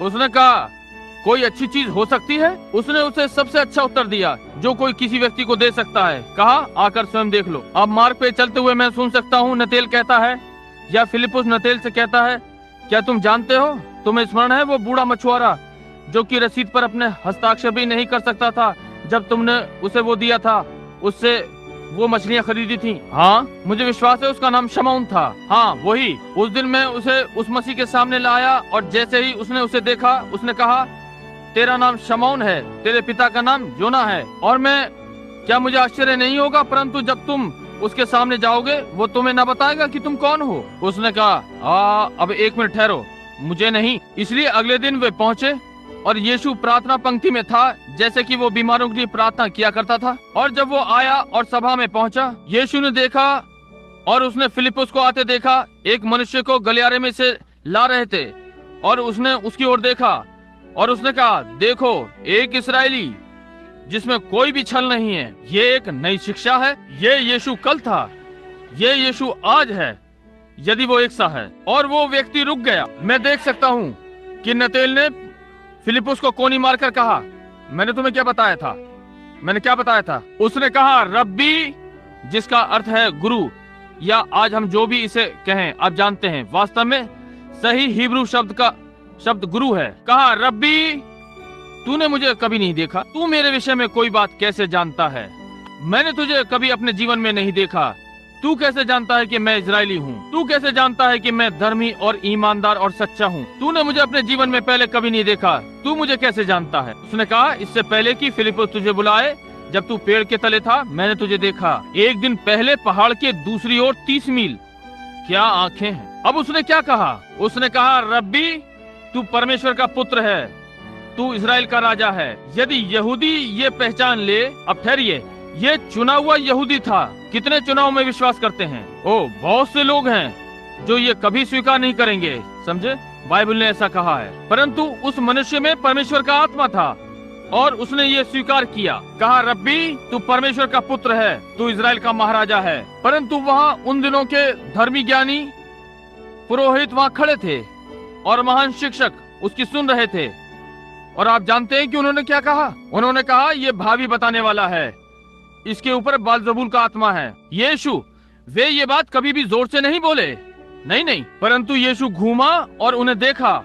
उसने कहा, तुम मुझे ये कह सकते हो और इससे बचकर निकल जाओगे, परंतु एक समय आएगा जब पवित्र आत्मा आएगा और जब तुम एक शब्द उसके विरोध में यही कार्य करते हुए बोलोगे, वो कभी भी ना तो इस संसार में ना आने वाले संसार में क्षमा ना होगा। इसलिए हम किसके साथ व्यवहार कर रहे हैं? वे यहूदी थे। वास्तविक सच्चे और निष्ठावान यहूदियों ने उसका मसीह होने का विश्वास किया। शिक्षक और धर्मज्ञानी वे क्या थे? सर्प का वंश, जैसे कि हम देख चुके हैं। उसने कहा, तुम अपने पिता शैतान से हो। यद्यपि वो तेज तरार, बुद्धिमान, पवित्र लोग थे। वे एक भी तिनका नहीं हिलाते, पवित्र। वे शबत नहीं तोड़ेंगे, वे मांस नहीं खाएंगे। वे पवित्र लोग थे, परंतु वो देखने में असफल रहे। देखिए, वे मनुष्य के द्वारा प्रशिक्षित किए गए थे। परमेश्वर अपने लोगों को कठिनाई में प्रशिक्षित करता है। ये ठीक बात है। परमेश्वर द्वारा बुलाए हुए लोग, तब एक दिन वो करेगा। यही यहूदियों ने सोचा था। उसने इसी प्रकार से स्वयं को यहूदियों पर प्रकट किया था। कितने जानते हैं कि ये वचन है? ठीक है। अब यदि अपने आप को उसने यहूदियों पर प्रकट किया, तो वो यीशु कल था यहूदियों के साथ। अब आपने कहा सामरी उसके आने की राह देख रहे थे। जी हाँ, वे, परंतु अन्य जातियां नहीं, केवल सामरी। जब वो पहले सामरियों से मिला, उसे सामरिया होकर जाना अवश्य था। और वो रुका और अपने चेलों को खाना लेने के लिए लगभग 12 बजे भेजा। वो कुएं पर बैठ गया। एक स्त्री निकल कर आई, आरंभ किया। अब इस देश में हम जानते हैं कि वो स्त्री बदनाम थी, एक सड़क छाप महिला, आप जानते हैं, वेश्या। और इस प्रकार वो आई और अपनी बाल्टी कुएं में उतारने लगी कि कुछ पानी ले। और उसने एक आवाज को कहते सुना, स्त्री, मुझे पानी पिला। और उसने देखा और वहाँ एक अधेड़ आयु का यहूदी बैठा था। वो 30 के लगभग का था, परंतु बाइबल ने कहा वो 50 का दिखता था। उन्होंने कहा, तू 50 वर्ष से अधिक का नहीं और कहता है कि तूने अब्राहम को देखा? उसने कहा, इससे पहले कि अब्राहम था मैं हूँ। समझे?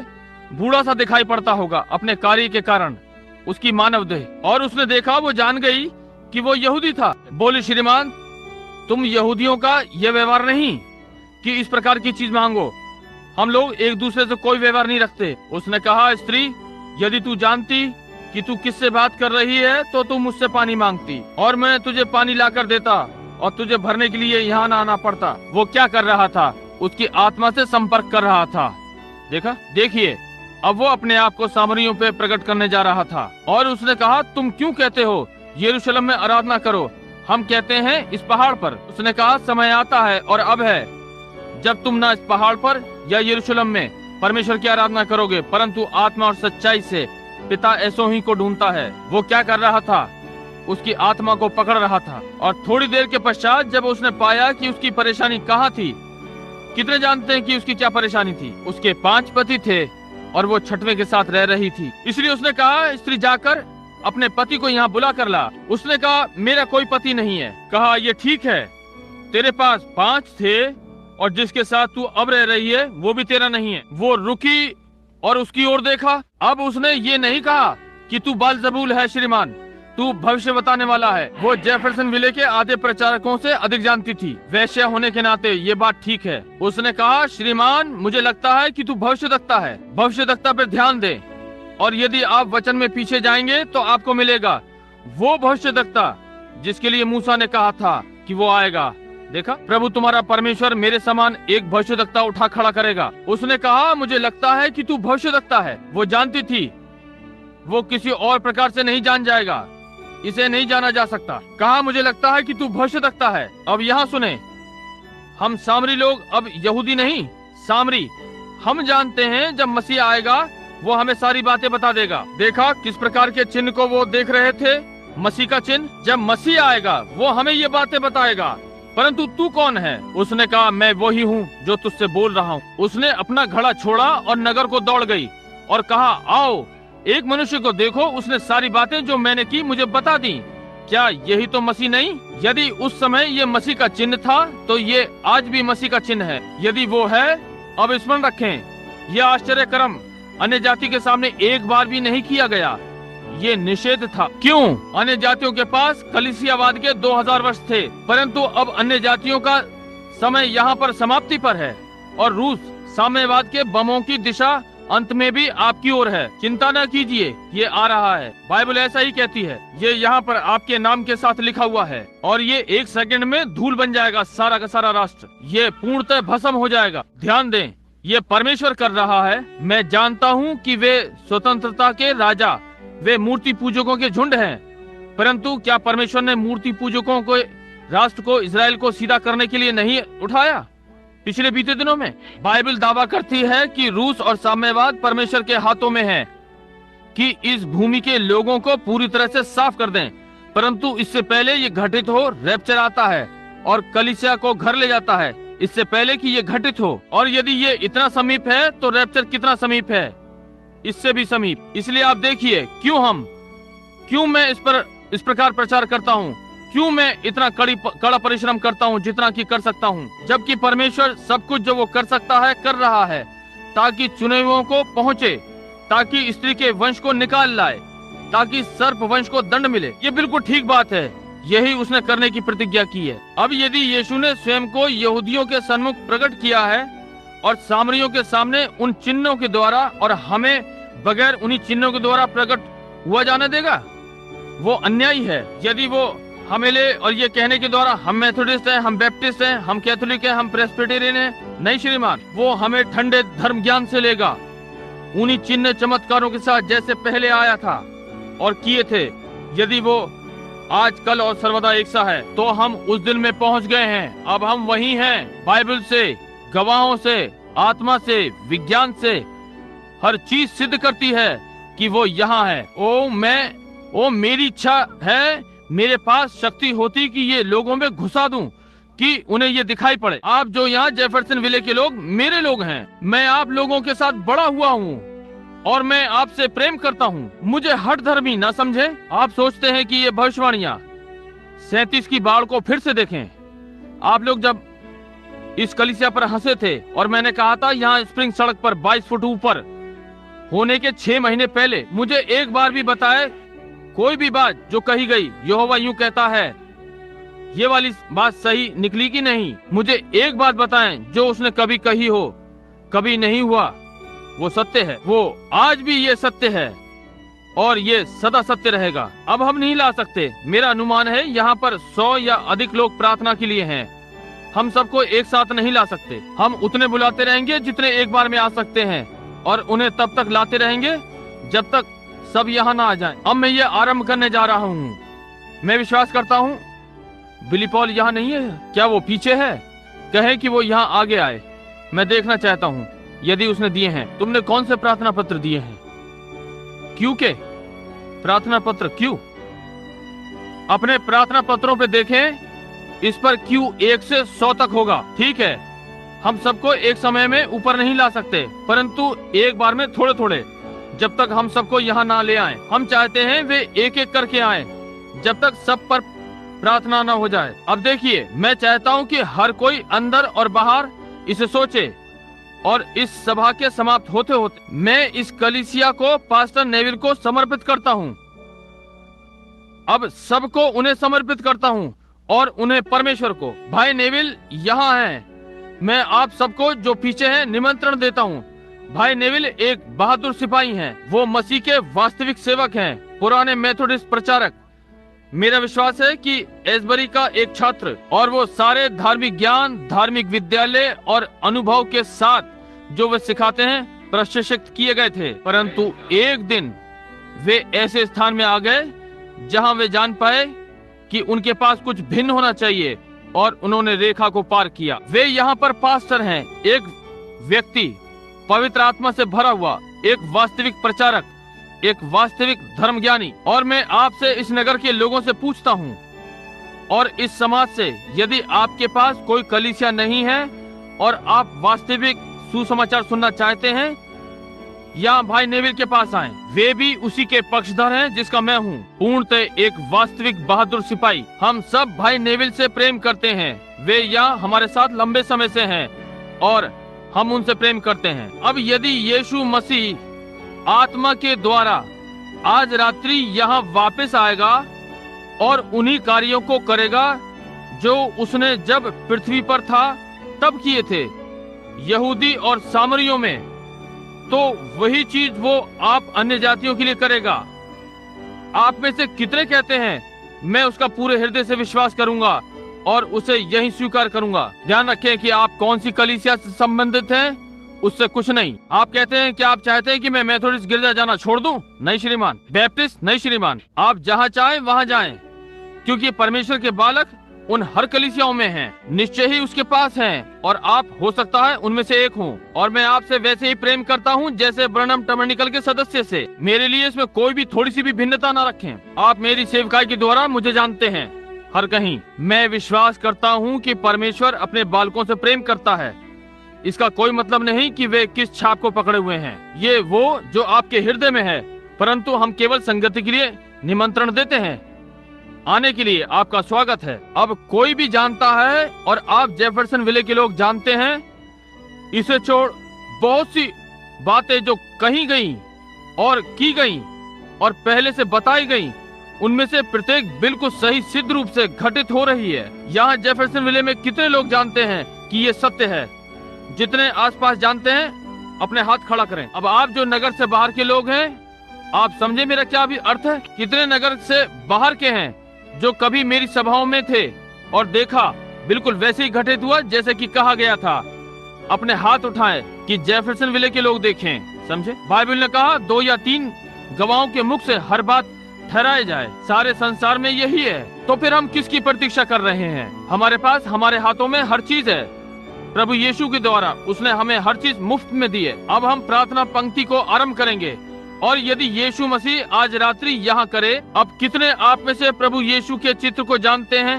वो ज्योति अब इस सब के विषय में जानते हैं। व्यवहारिक रूप से ये वॉशिंगटन डीसी में है, उस बढ़िया व्यक्ति के द्वारा जो पिछले कुछ वर्षों से एडगर हूवर के पास था, जॉर्ज जे लेसी, उंगली छाप के दस्तावेजों के लिए। उसके हस्ताक्षर यहाँ हमारे पास कागज में हैं। ये वास्तव में, उसने कहा, एक बार उसने सोचा कि ये मनोविज्ञान था, मैं लोगों के मस्तिष्क को पढ़ रहा था। उसने कहा, परंतु श्रीमान ब्रनम, यांत्रिक आंख, कैमरा मनोविज्ञान को चित्रित नहीं करेगा। प्रकाश लेंसों से टकराया है, और ये सब हमारे पास कागजों पर लिखा हुआ है, चित्र के साथ गया है कि प्रकाश लेंसों से टकराया। कितने अब भी जीवित हैं जब ये पहले मानव के समक्ष प्रकट हुआ?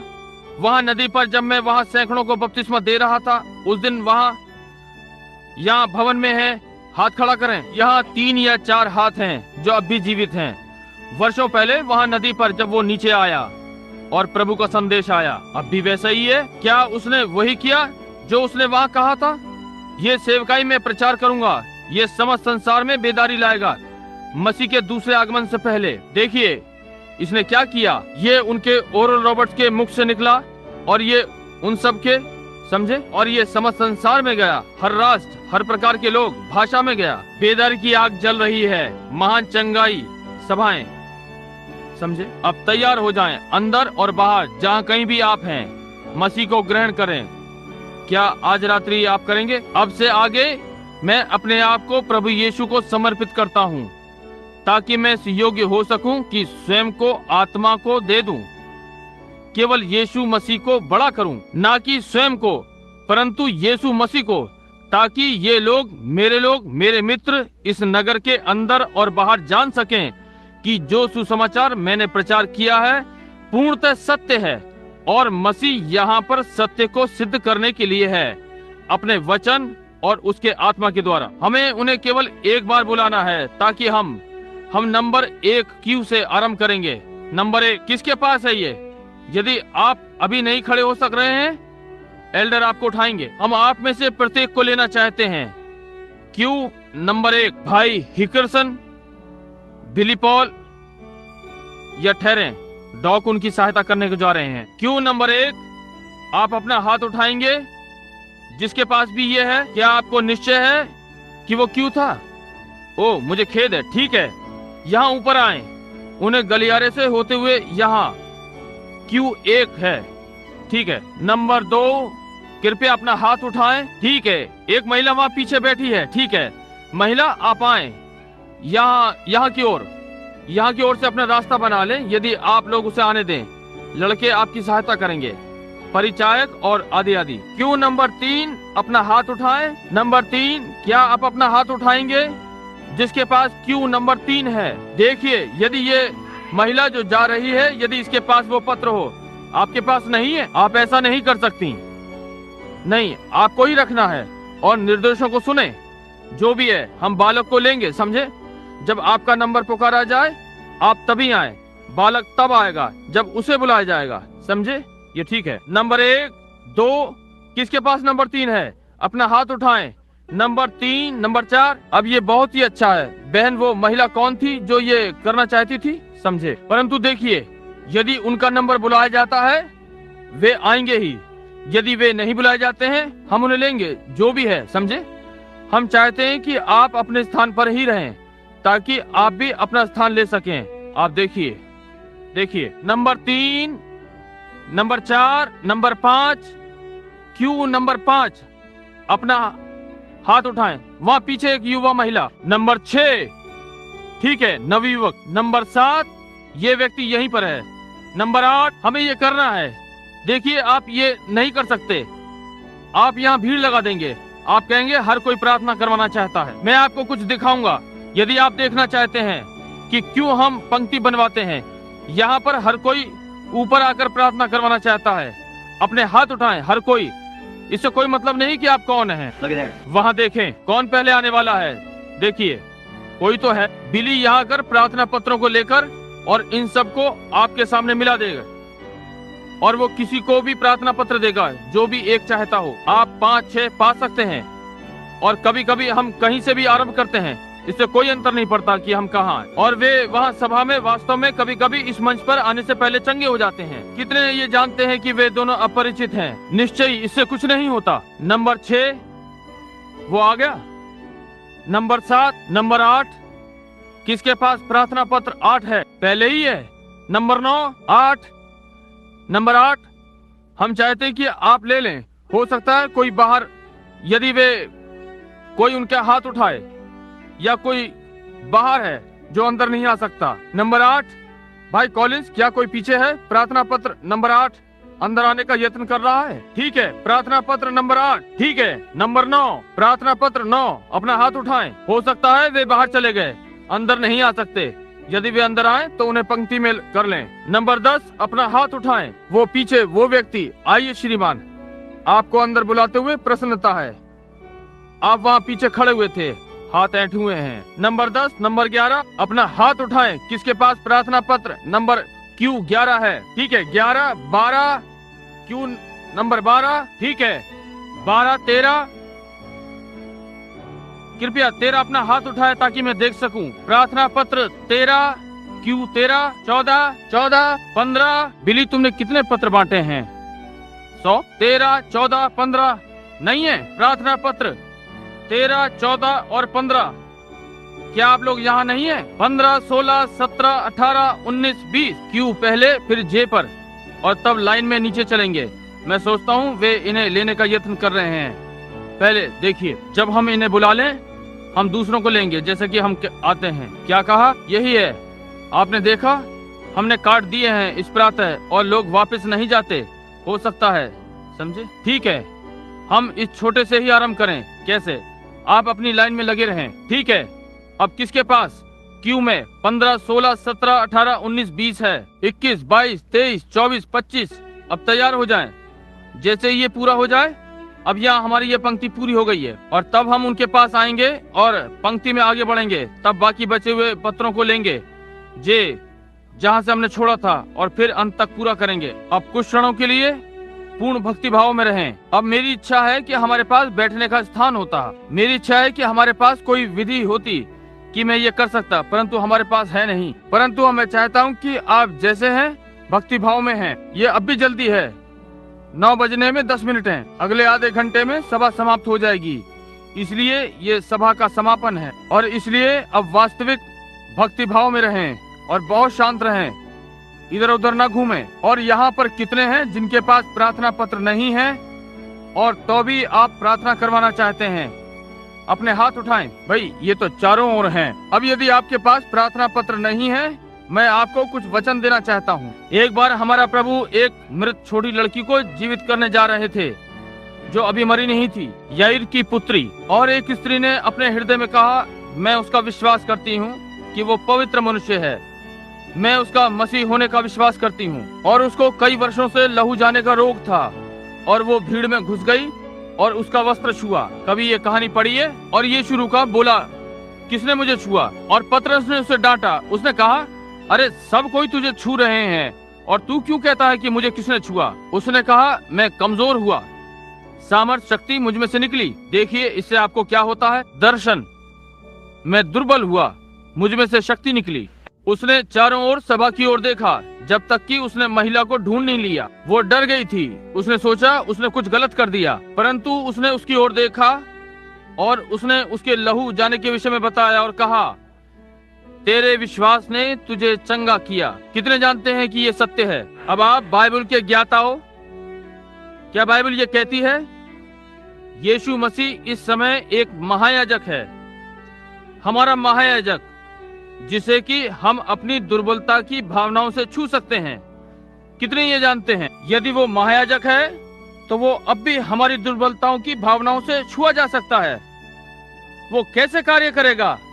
यदि वो कल, आज और सर्वदा एक सा है, उसे उसी प्रकार कार्य करना है जैसे तब किया था। क्या ये ठीक है?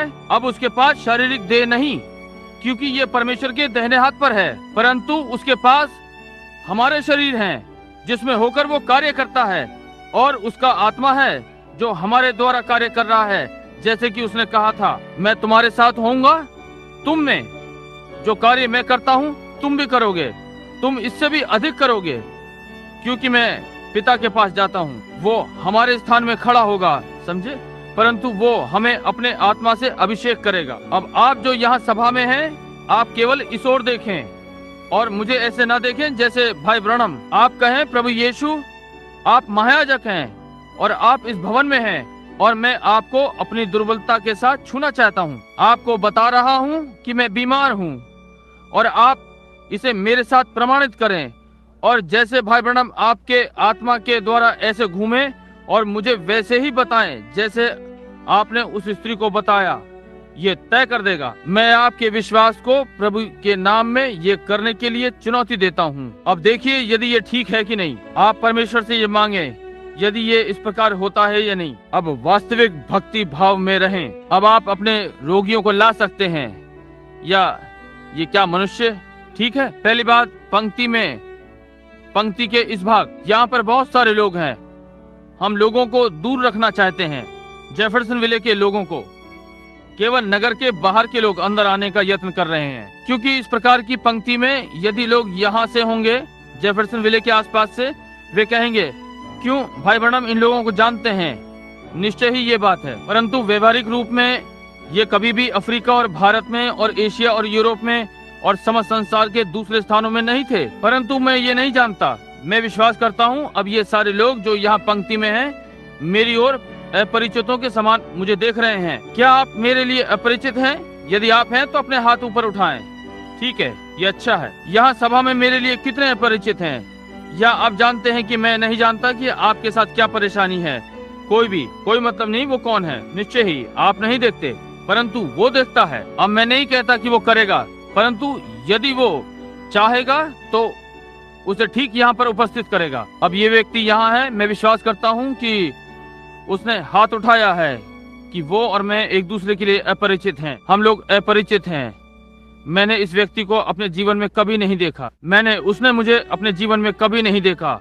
अब इस समय से पहले हम भवन में आए और हमने अब एक दूसरे को देखा। हमारा पहला अवसर है। यहाँ पर फिलिपुस का सही चित्रण है कि जाकर नतेल को लाया और नतेल यीशु के सामने आ रहा है। अब ये नहीं है कि ये नतेल या मैं यीशु हूँ। अब ये ना सोचें, परंतु ये वर्षों पश्चात प्रतिज्ञा के द्वारा जो अब तक की गई थी। और यहाँ दो मनुष्य हैं जो कभी भी अपने जीवन में नहीं मिले, जैसे कि उस समय दो मनुष्य थे। और यदि यीशु एक सा बना रहता है, वो अपना आत्मा विश्वास पर उंडेल सकता है और मैं अपनी आत्मा विश्वास पर देता हूँ मसीह को पवित्र आत्मा के दिव्य वरदान के द्वारा, और वही आश्चर्यक्रम हो सकता है। क्या ये ठीक बात है? और ये अलौकिक है। कहें एक और आश्चर्यक्रम? भाई मैं इसे कैसे जान सकता हूँ यदि मैंने इसे कभी नहीं देखा? यहाँ मेरा हाथ है, हम पहले कभी नहीं मिले, हम यहाँ पर पहली बार खड़े हैं। परमेश्वर उसे जानता है, मैं नहीं। अब ध्यान रखें, मेरे लिए प्रार्थना में रहें। अब कभी कभी इस समय में आत्मा अभिषेक करता है, अब इतना कुछ कर रहा है जब तक कि एक प्रकार से ठीक है। मैं केवल ये चाहता हूँ कि आप शांत बैठें, वास्तविक भक्ति भाव में रहें, देखें, प्रार्थना में रहें। अब श्रीमान, मैं केवल आपको चाहता हूँ, आपको नहीं जानता, परंतु आप यहाँ किस कारण से हैं मैं नहीं जानता, परंतु ये जो भी है आपके बगैर बताए प्रभु यीशु मुझे बताएगा कि आप उससे क्या चाहते हैं, और ये उसे वो बना देगा जो मैंने आपसे कहा कि वो कल, आज और सर्वदा एक सा है। आप ये विश्वास करते हैं? ठीक है, ये विश्वास करता है। और अब ये सभा विश्वास करती है, और प्रभु ने कहा वो इसे करेगा अपनी बाइबल में। अब यहाँ जहाँ मैंने पाया, या तो परमेश्वर की बाइबल के साथ सत्य बताऊं, या बाइबल ने कुछ प्रतिज्ञा की है जो कि ये पूरी नहीं कर सकती, या मैं एक ढोंगी हूं, ये या वो, समझे?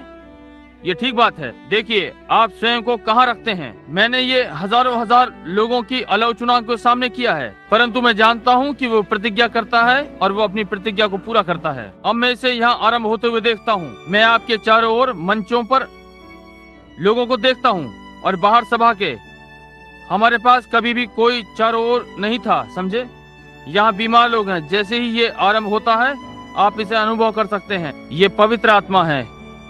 अब वास्तविक भक्ति भाव में रहें, बस अब आदरपूर्ण जितना हम कह सकते हैं। जी हाँ श्रीमान, प्रभु यीशु हम दोनों से प्रेम करता है, क्योंकि हम दो मनुष्य हैं जिनके लिए वो मरा। और हमारी पहली बार की भेंट, यदि आप आवश्यकता में हैं, परमेश्वर उस आवश्यकता को पूरा कर सकता है, क्योंकि उसने प्रतिज्ञा की है कि वो करेगा। परंतु यदि मनुष्य अपने हृदय में निष्ठावान है तो वो जानता है कि कुछ घटित हो रहा है। वो सही नहीं सोच सकता कि ये क्या है, परंतु वो स्वर्गदूत जिसे आप चित्र में देखते हैं इस मनुष्य के पास और पास आ रहा है, और वो मुझसे ओझल हो रहा है। और ये व्यक्ति हृदय के रोग से पीड़ित है और इसे मधुमेह है। ये ठीक बात है, ये आत्मा यूं कहता है। यदि ये ठीक है तो अपना हाथ उठाएं। अब यदि मैंने आपको कभी नहीं देखा तो मैं आपके विषय में कोई बात कैसे जान सकता हूँ? किसी तरह उसी प्रकार से उसने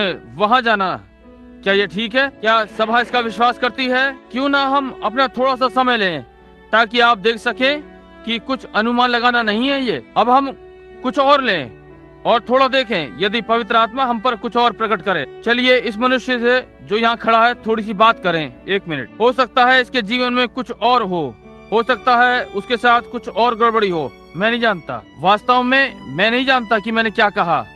मुझे यहाँ इस लेखे में देखना पड़ेगा, क्योंकि देखिए ये दर्शन है। आप देखिए ये कहाँ पर था। हाँ, अब मैं इसे देखता हूँ। ये कुछ इसके लहू के विषय में है। ये मधु, जी हाँ, ये मधुमेह है। इसे मधुमेह है और ये हृदय रोग में बढ़ गई, जो कि हृदय के डर का कारण है। कभी कभी ये इसे होता है, और ये इस नगर से नहीं है, परंतु ये इंडियाना से, उस स्थान के पास से जो बॉर्डन कहलाता है, वहां से है। मैं बॉर्डन देखता हूँ, आप बॉर्डन से हैं। ये यहोवा यूं कहता है, यही है। और आपके जीवन में कुछ गड़बड़ी है। यहाँ पर ये दूसरी चीज है। मैं यहाँ दर्शन में एक स्त्री को प्रकट होते हुए देखता हूँ, क्योंकि ये आपकी पत्नी है और उसे किसी चंगाई की आवश्यकता है और वो एक प्रकार की खांसी से पीड़ित है। ये उसे दमा है और आपके जीवन में भी कुछ गड़बड़ी है जिसके लिए आप यत्न कर रहे हैं। विश्वास से आप पेंतिकोस्तल हैं, क्योंकि आप देखिए एक पेंतिकोस्तल सभा में जहां वे चिल्ला रहे हैं और अपने हाथों से तालियां बजा रहे हैं और आप छोड़ने का यत्न कर रहे हैं। आप धूम्रपान करते हैं, आप इसी से पीछा छुड़ाने का यत्न कर रहे हैं, सिगरेट पीने से। ये बिल्कुल ठीक बात है। ये यहोवा यूं कहता है ये सत्य है कि नहीं? निश्चय ही। ये समझे? क्या विश्वास करते हैं कि अब वो यहाँ पर उपस्थित है? क्या आप अपनी चंगाई को स्वीकार करने के लिए तैयार हैं? आइए हम अपने सिर को झुकाएं। प्रभु परमेश्वर जिसने यीशु मसीह को जिलाया, जो अब उपस्थित है, प्रभु ये मनुष्य यहाँ जो कि परमेश्वर की आशीषों के लिए कि उस पर ठहरे उपस्थित है, हम प्रार्थना करते हैं कि आप उसके हृदय की इच्छा को प्रदान करेंगे, यीशु मसीह के नाम में, आमीन। अपने घर वापस जाएं और जैसा आपने विश्वास किया है वैसा ही पाएं, उसी प्रकार से ये होगा। परमेश्वर आपको आशीष दे। क्या आप विश्वास करते हैं? सर्वशक्तिमान परमेश्वर जिसने ये बाइबल लिखी, जिसका आत्मा यहाँ पर उपस्थित है, ये जानता है कि मैंने इस मनुष्य को अपने जीवन में जानते हुए कभी नहीं देखा इस मिनट तक, परंतु मैं एक बात जानता हूँ कि पवित्र आत्मा यहाँ पर है। मैं नहीं जानता कि वो क्या करेगा, परंतु मैं जानता हूँ कि वो यहाँ पर है। क्या ये वही महिला है? ठीक है। क्या हम एक दूसरे के लिए अपरिचित हैं? आपने मुझे एक सभा में देखा है, परंतु मैं आपको नहीं जानता।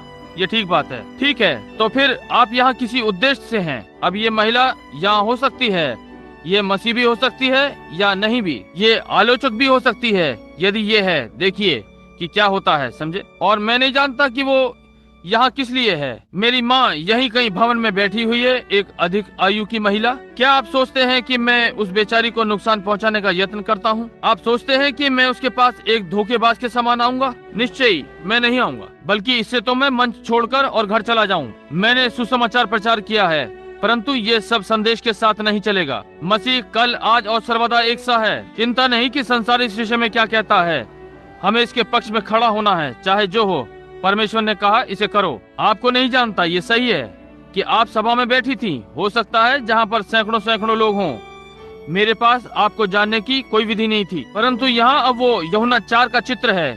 एक पुरुष और एक स्त्री पहली बार भेंट कर रहे हैं। हमारा प्रभु और सामरी स्त्री फिर मिल रहे हैं। अब उन्होंने बात की, उसने उसकी आत्मा से संपर्क किया और जाना कि उसके साथ क्या गड़बड़ी है और उसे बताया, और उसने उसे पहचान लिया कि ये मसीह है। क्या आप भी वही काम करेंगी? आप करेंगी? क्या सभा भी यही कार्य करेगी? हर महिला जो यहाँ है, परमेश्वर इसे ग्रहण करे। जी हाँ, ये महिला अधीरता की स्थिति से पीड़ित है। ये इसे बहुत समय पहले से है, बहुत वर्षों से। मैं अभी इसे एक नवयुवती के समान देख सकता हूँ, परंतु ये विशेष नहीं है जिसके लिए वो प्रार्थना करवाना चाहती है। ये जोड़ों का दर्द है जिसने इसे पंगु कर दिया है। यही है जिसके लिए आप मुझसे प्रार्थना करवाना चाहती हैं। अब क्या आप विश्वास करती हैं? अब हम इससे थोड़ी सी और बात करें, हो सकता है पवित्र आत्मा इसे प्रदान करे। वास्तव में ये महिला एक विदेशी आरोही है। इसका नाम हैंसन है, ये सत्य है। नॉर्वेजियन या स्वीडन की एक। आप इस नगर से नहीं हैं,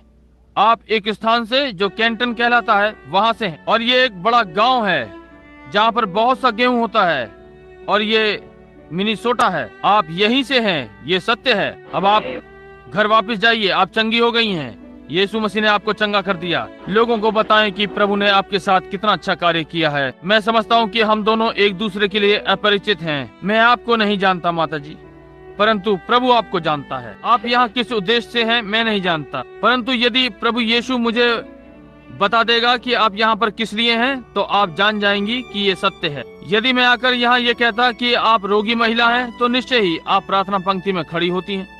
ये यही दर्शाता है। आपका परीक्षण ये दर्शाता है कि आपके कलेजे में कुछ गड़बड़ी है। उसने कहा ये सूत्रण रोग है। ये ठीक है, 1 मिनट इससे बात करूं। केवल क्या आप विश्वास करती हैं कि वो प्रभु यीशु जिसने कुएं पर उस स्त्री से बातें की, आज भी वैसा ही है?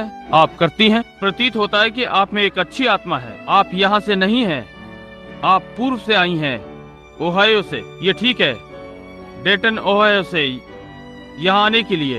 ये ठीक है। मैं देखता हूँ आप किसी और के लिए प्रार्थना कर रही हैं। वो एक लड़का है, उसे हृदय रोग है, उसे फोड़ा भी है, एक अधीर किस्म का लड़का है। ये ठीक है। और आप उसके प्राण के लिए प्रार्थना कर रही हैं क्योंकि वो बचा हुआ नहीं है। ये यहोवा यूं कहता है। ये सत्य है कि नहीं? आप ठीक हो गईं। वापस जाएं, उसे बताएं, हिम्मत रखें। यीशु मसीह। महिला, मैं आपको नहीं जानता। परमेश्वर आपको जानता है। यदि परमेश्वर मुझे बता दे कि आपकी क्या परेशानी है, तो क्या आप विश्वास करेंगी कि मैं उसका दास हूँ? केवल उसे सिद्ध कर रहा हूँ। देखिए, मैं क्या करना चाहता हूँ कि इन लोगों को जो ऊपर आ रहे हैं इस प्रार्थना पंक्ति में, वे उसे अनुभव कर लें कि वो यहाँ है। सभा में कुछ घटित हुआ है। वहाँ 2 महिलाएं चश्मा पहने खड़ी हैं। किसी ने उसे अपनी दुर्बलताओं में छुआ है। मैं केवल उस महिला को देख सकता हूँ। आपके कान की परेशानी समाप्त हो गई है। उस महिला को देखें, वो इसके साथ कितनी समानता में है। वे वहाँ खड़ी थीं, मैं उन्हें देख सकता था, परंतु एक ये कर रही थी और इस वाली को कुछ नहीं हुआ। इसका कारण ये है कि ये महिला किसी के लिए खड़ी है। ये ठीक बात है। और वो महिला तुम्हारी पड़ोसन है और उसे जोड़ों का दर्द है और आप उसके लिए खड़ी हैं और मैं आपको उसके लिए प्रार्थना करते हुए देखता हूँ क्योंकि वो बची हुई नहीं है और आप उसके लिए प्रार्थना कर रही हैं। ये बहादुरी की बात है। ये रुमाल उस पर डाल दें जो कि आपके हाथ में है। उसे बताएं कि संदेह ना करे और अपने जीवन को मसीह को समर्पित कर दे और जोड़ों का दर्द उसे छोड़ देगा। रो रही हैं बहन, आप परमेश्वर पर विश्वास करती हैं? आप मुझ पर उसका दास होने का विश्वास करती हैं? आप विश्वास करती हैं कि परमेश्वर मुझे बता सकता है कि आप क्यों रो रही हैं और आपकी क्या इच्छा है? यदि आप ये विश्वास करती हैं तो अपना हाथ उठाएं। क्या आप विश्वास करती हैं कि वो स्वर्ग पर उठा जाने से रह जाएगा? यदि आप ये विश्वास करेंगी तो वो जाएगा। केवल विश्वास कीजिए, बस संदेह ना करें। आप कैसे हैं? लगता है हम एक दूसरे से अपरिचित हैं। प्रभु यीशु हम दोनों को जानता है। आप स्वस्थ युवा महिला हैं, परंतु यहाँ आप अपने लिए नहीं हैं। मैं एक अस्पताल देखता हूँ, एक पलंग, और ये आपकी माँ है जिसके लिए आप प्रार्थना कर रही हैं और उस पर मृत्यु मंडरा रही है और उनके पित्ते में फोड़ा है और उन्हें कैंसर भी है। कैंसर की एक काली छाया। इस रुमाल को जिसे लिए हुए आप रो रही हैं, उसे उसके ऊपर रख दें और प्रभु के नाम पर विश्वास करें और संदेह ना करें। यदि आप संदेह ना करें तो परमेश्वर उसे वहां से निकाल लाएगा और उसे चंगा करेगा। आप संदेह ना करें, प्रभु के नाम में जाएं और विश्वास करें। क्या आप निश्चित हैं कि मसीह जीवित है? कुछ सही है। ओ, ये महिला जो पीछे वहां बैठी हुई है उस कुर्सी में, वो सर दर्द से पीड़ित है और वो प्रभु से प्रार्थना कर रही है और उस बालक की देखरेख करने के यत्न कर रही है। बहन, उसने आपकी सुन ली है। अब ये समाप्त हो गया है। महिला अपने पैरों पर खड़ी होकर परमेश्वर की महिमा करें। केवल इसके लिए परमेश्वर को महिमा दें। देखा, उसने किसे छुआ? उसने मुझे कभी नहीं छुआ, परंतु उसने उस महायाजक को छुआ। मैं महिला को नहीं जानता, मैंने उसे अपने जीवन में कभी नहीं देखा, परंतु परमेश्वर ने उसे तभी ठीक किया। क्या यीशु को कल, आज और सर्वदा एक सा नहीं बनाता? निश्चय ही ये हो जाता है यदि तू विश्वास करे। विश्वास करने वालों के लिए सब बातें संभव हैं। ये सभा में है, कोई प्रार्थना कर रहा है। ये निर्भर करता है कि सामर्थ पहले कहाँ प्रभुता करती है। जहाँ पर आत्मा है।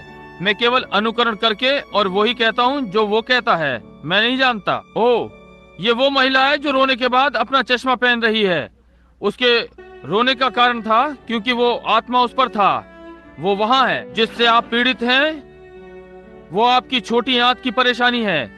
विश्वास रखिए, ये आपको छोड़ देगी और फिर कभी वापस नहीं आएगी।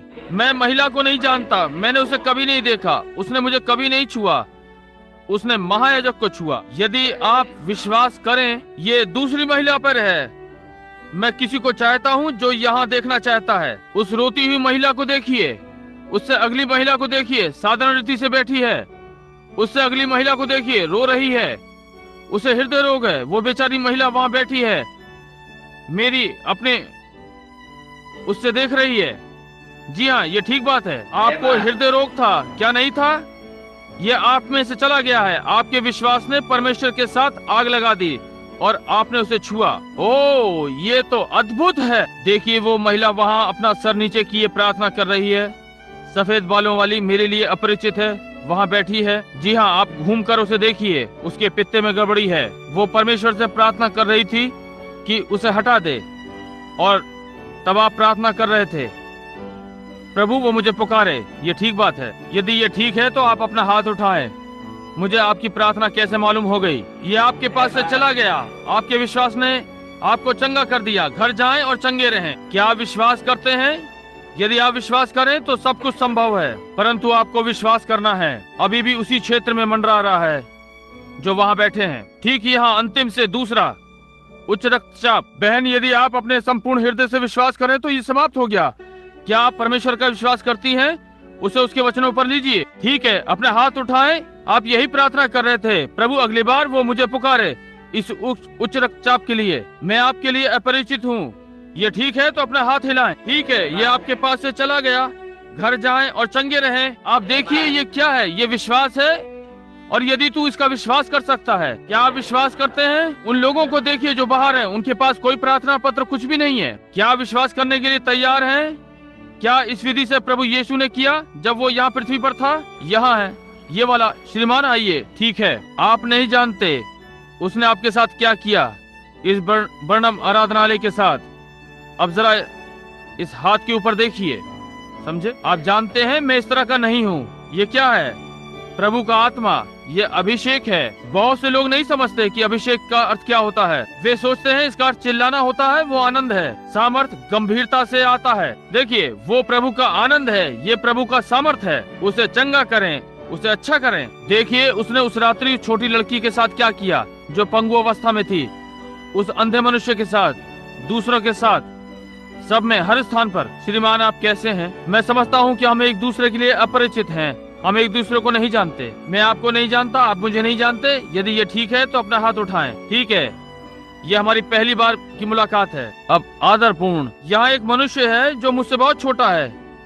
एक दूसरे के सामने प्रभु के समक्ष हमने हाथ उठाए हुए हैं कि हमारी पहली भेंट है। यीशु इस मनुष्य को जानता है और कुछ गड़बड़ होनी चाहिए। ये वहाँ खड़ा है, मैं नहीं जानता। परंतु यदि मैंने सत्य बताया है, जिसकी परमेश्वर ने बहुत सी गवाहियों के द्वारा पुष्टि की है कि मैंने आपको सत्य बताया है कि उसके कोड़ों से तुम चंगे हुए थे। ये भूतकाल है। आपके पास मजबूत विश्वास होना चाहिए कि इन चीजों के ऊपर चढ़ जाएं। देखिए आज रात्रि यहाँ से कैंसर गायब हो रहा है। अब केवल आप उस गवाही को देखिए जो यहाँ आ रही है। वे मृत्यु की काली छायाएं। आपके प्रिय डॉक्टर ने यत्न किया होगा, सब कुछ किया कि आपका जीवन बचा ले, परंतु जब परमेश्वर कुछ कहता है तो फिर वही है। और ये मैं नहीं था, मुझे इससे कुछ लेना देना नहीं। अब यहाँ लगभग 200 हैं प्रार्थना करने के लिए। अब मैं थोड़ा सा 1 मिनट के लिए विश्राम चाहता हूँ और तब हम लोगों के लिए प्रार्थना करना आरंभ कर देंगे। उन्हें ऊपर लाएं, ना कि उन्हें पंक्ति में चलाएं, परंतु यहाँ खड़े होकर उनके लिए प्रार्थना करेंगे। जो भी प्रार्थना करवाना चाहता है मैं उसके लिए प्रार्थना करना चाहूंगा। परंतु सभा में और वे जो यहाँ मंच पर हैं, मैं चाहता हूँ कि आप पहचाने कि यीशु मसीह यहाँ है। क्या आप सब इस बात से अवगत हैं? हर कोई ये बात जानता है। अब ये बात आपके मस्तिष्क में सदा के लिए तय हो सकती है। ये व्यक्ति और मैं यहाँ अपने हाथ परमेश्वर के सम्मुख उठाए हुए हैं। हमारी पहली बार की भेंट। यदि वो इसके हृदय के गुप्त विचार को बोलेगा, जैसा कि उसने कुएं पर स्त्री के साथ किया था, या फिलिपुस के साथ, या कहीं भी सब जगह अपनी सेवकाई के काल में, यदि वो ये करेगा तो क्या ये आप सबको पुष्टि कर देगा कि ये पूर्णतः वही है प्रभु यीशु? क्या आपको श्रीमान? मेरे पास कोई विधि नहीं, कोई विचार नहीं कि आपकी क्या परेशानी है। मैं नहीं जानता कि आप पापी हैं या मसीही। मैं आपको नहीं बता सकता। वो करता है, परमेश्वर करता है, परंतु मैं आपको बता सकता हूँ। परंतु यदि वो मुझे बताए, परंतु आप एक मसीही हैं, क्योंकि जैसे ही आपकी आत्मा ने अभिषेक ग्रहण किया जो मुझ पर है, उसने इसका स्वागत किया। इसलिए मैं जानता हूँ कि आप मसीही हैं। एक गहरी छाया के नीचे हैं। ये लहू के साथ कुछ गड़बड़ है और आप डॉक्टरों के पास गए थे और वे शल्य चिकित्सा करना चाहते थे, और वो शल्य चिकित्सा, मैं उन 2 डॉक्टरों का आपस में परामर्श करते हुए सुनता हूँ, और वे आपके शरीर में से कोई अंग निकाल देना चाहते हैं जो कि तिल्ली कहलाती है। ये ठीक बात है। और आप इस नगर से नहीं हैं, परंतु आप एक बड़े नगर से हैं जहाँ एक प्रकार के बड़े धार्मिक संस्थान हैं। ये विटन है और आपका नाम कार्ल रोड्स, कुछ कार्ल रोड्स के समान। ठीक है श्रीमान, यदि आप अपने पूर्ण हृदय से विश्वास करेंगे तो आप अपने घर वापस जा सकते हैं और परमेश्वर आपका जीवन बचा लेगा। क्या विश्वास करते हैं? हम प्रार्थना करें। प्रभु यीशु, अब हमारे भाई के जीवन से ये बुराई दूर कर दे और यीशु मसीह के नाम में वो परमेश्वर की महिमा के लिए जीवित रहे। आमीन। भाई, परमेश्वर आपको आशीष दे। आनंद करते हुए अपने मार्ग पर जाएं। कितने अपने पूर्ण हृदय से विश्वास करते हैं? अब यही सब है जिनके लिए प्रार्थना की जानी है। ठीक है, जब आप वहाँ बैठे हुए थे तभी आपकी पीठ की परेशानी आपको छोड़कर चली गई, इसलिए आप अपने मार्ग पे घर जा सकते हैं। यदि आप चाहें तो आनंद करें और केवल ये कहते हुए जाएं, अच्छे प्रभु का धन्यवाद। आप जाएं और अपना रात्रि का भोजन खाएं। आपके पेट की परेशानी आपको छोड़ गई है। पंक्ति में आते हुए आप भी जाकर अपना मार्ग लें। केवल अपने पूर्ण हृदय से विश्वास करें। आपके जोड़ों का दर्द आपको परेशान नहीं करेगा यदि आप इसका विश्वास करेंगे। केवल बढ़ते जाएं और परमेश्वर की महिमा करें। भाई, यदि आप चाहें, ठीक है, ठीक है। क्या आप अपने पूरे हृदय से विश्वास करते हैं? कितने परमेश्वर पे विश्वास करते हैं? अब मैं यहाँ एक क्षण के लिए आगे बढ़ना चाहता हूँ।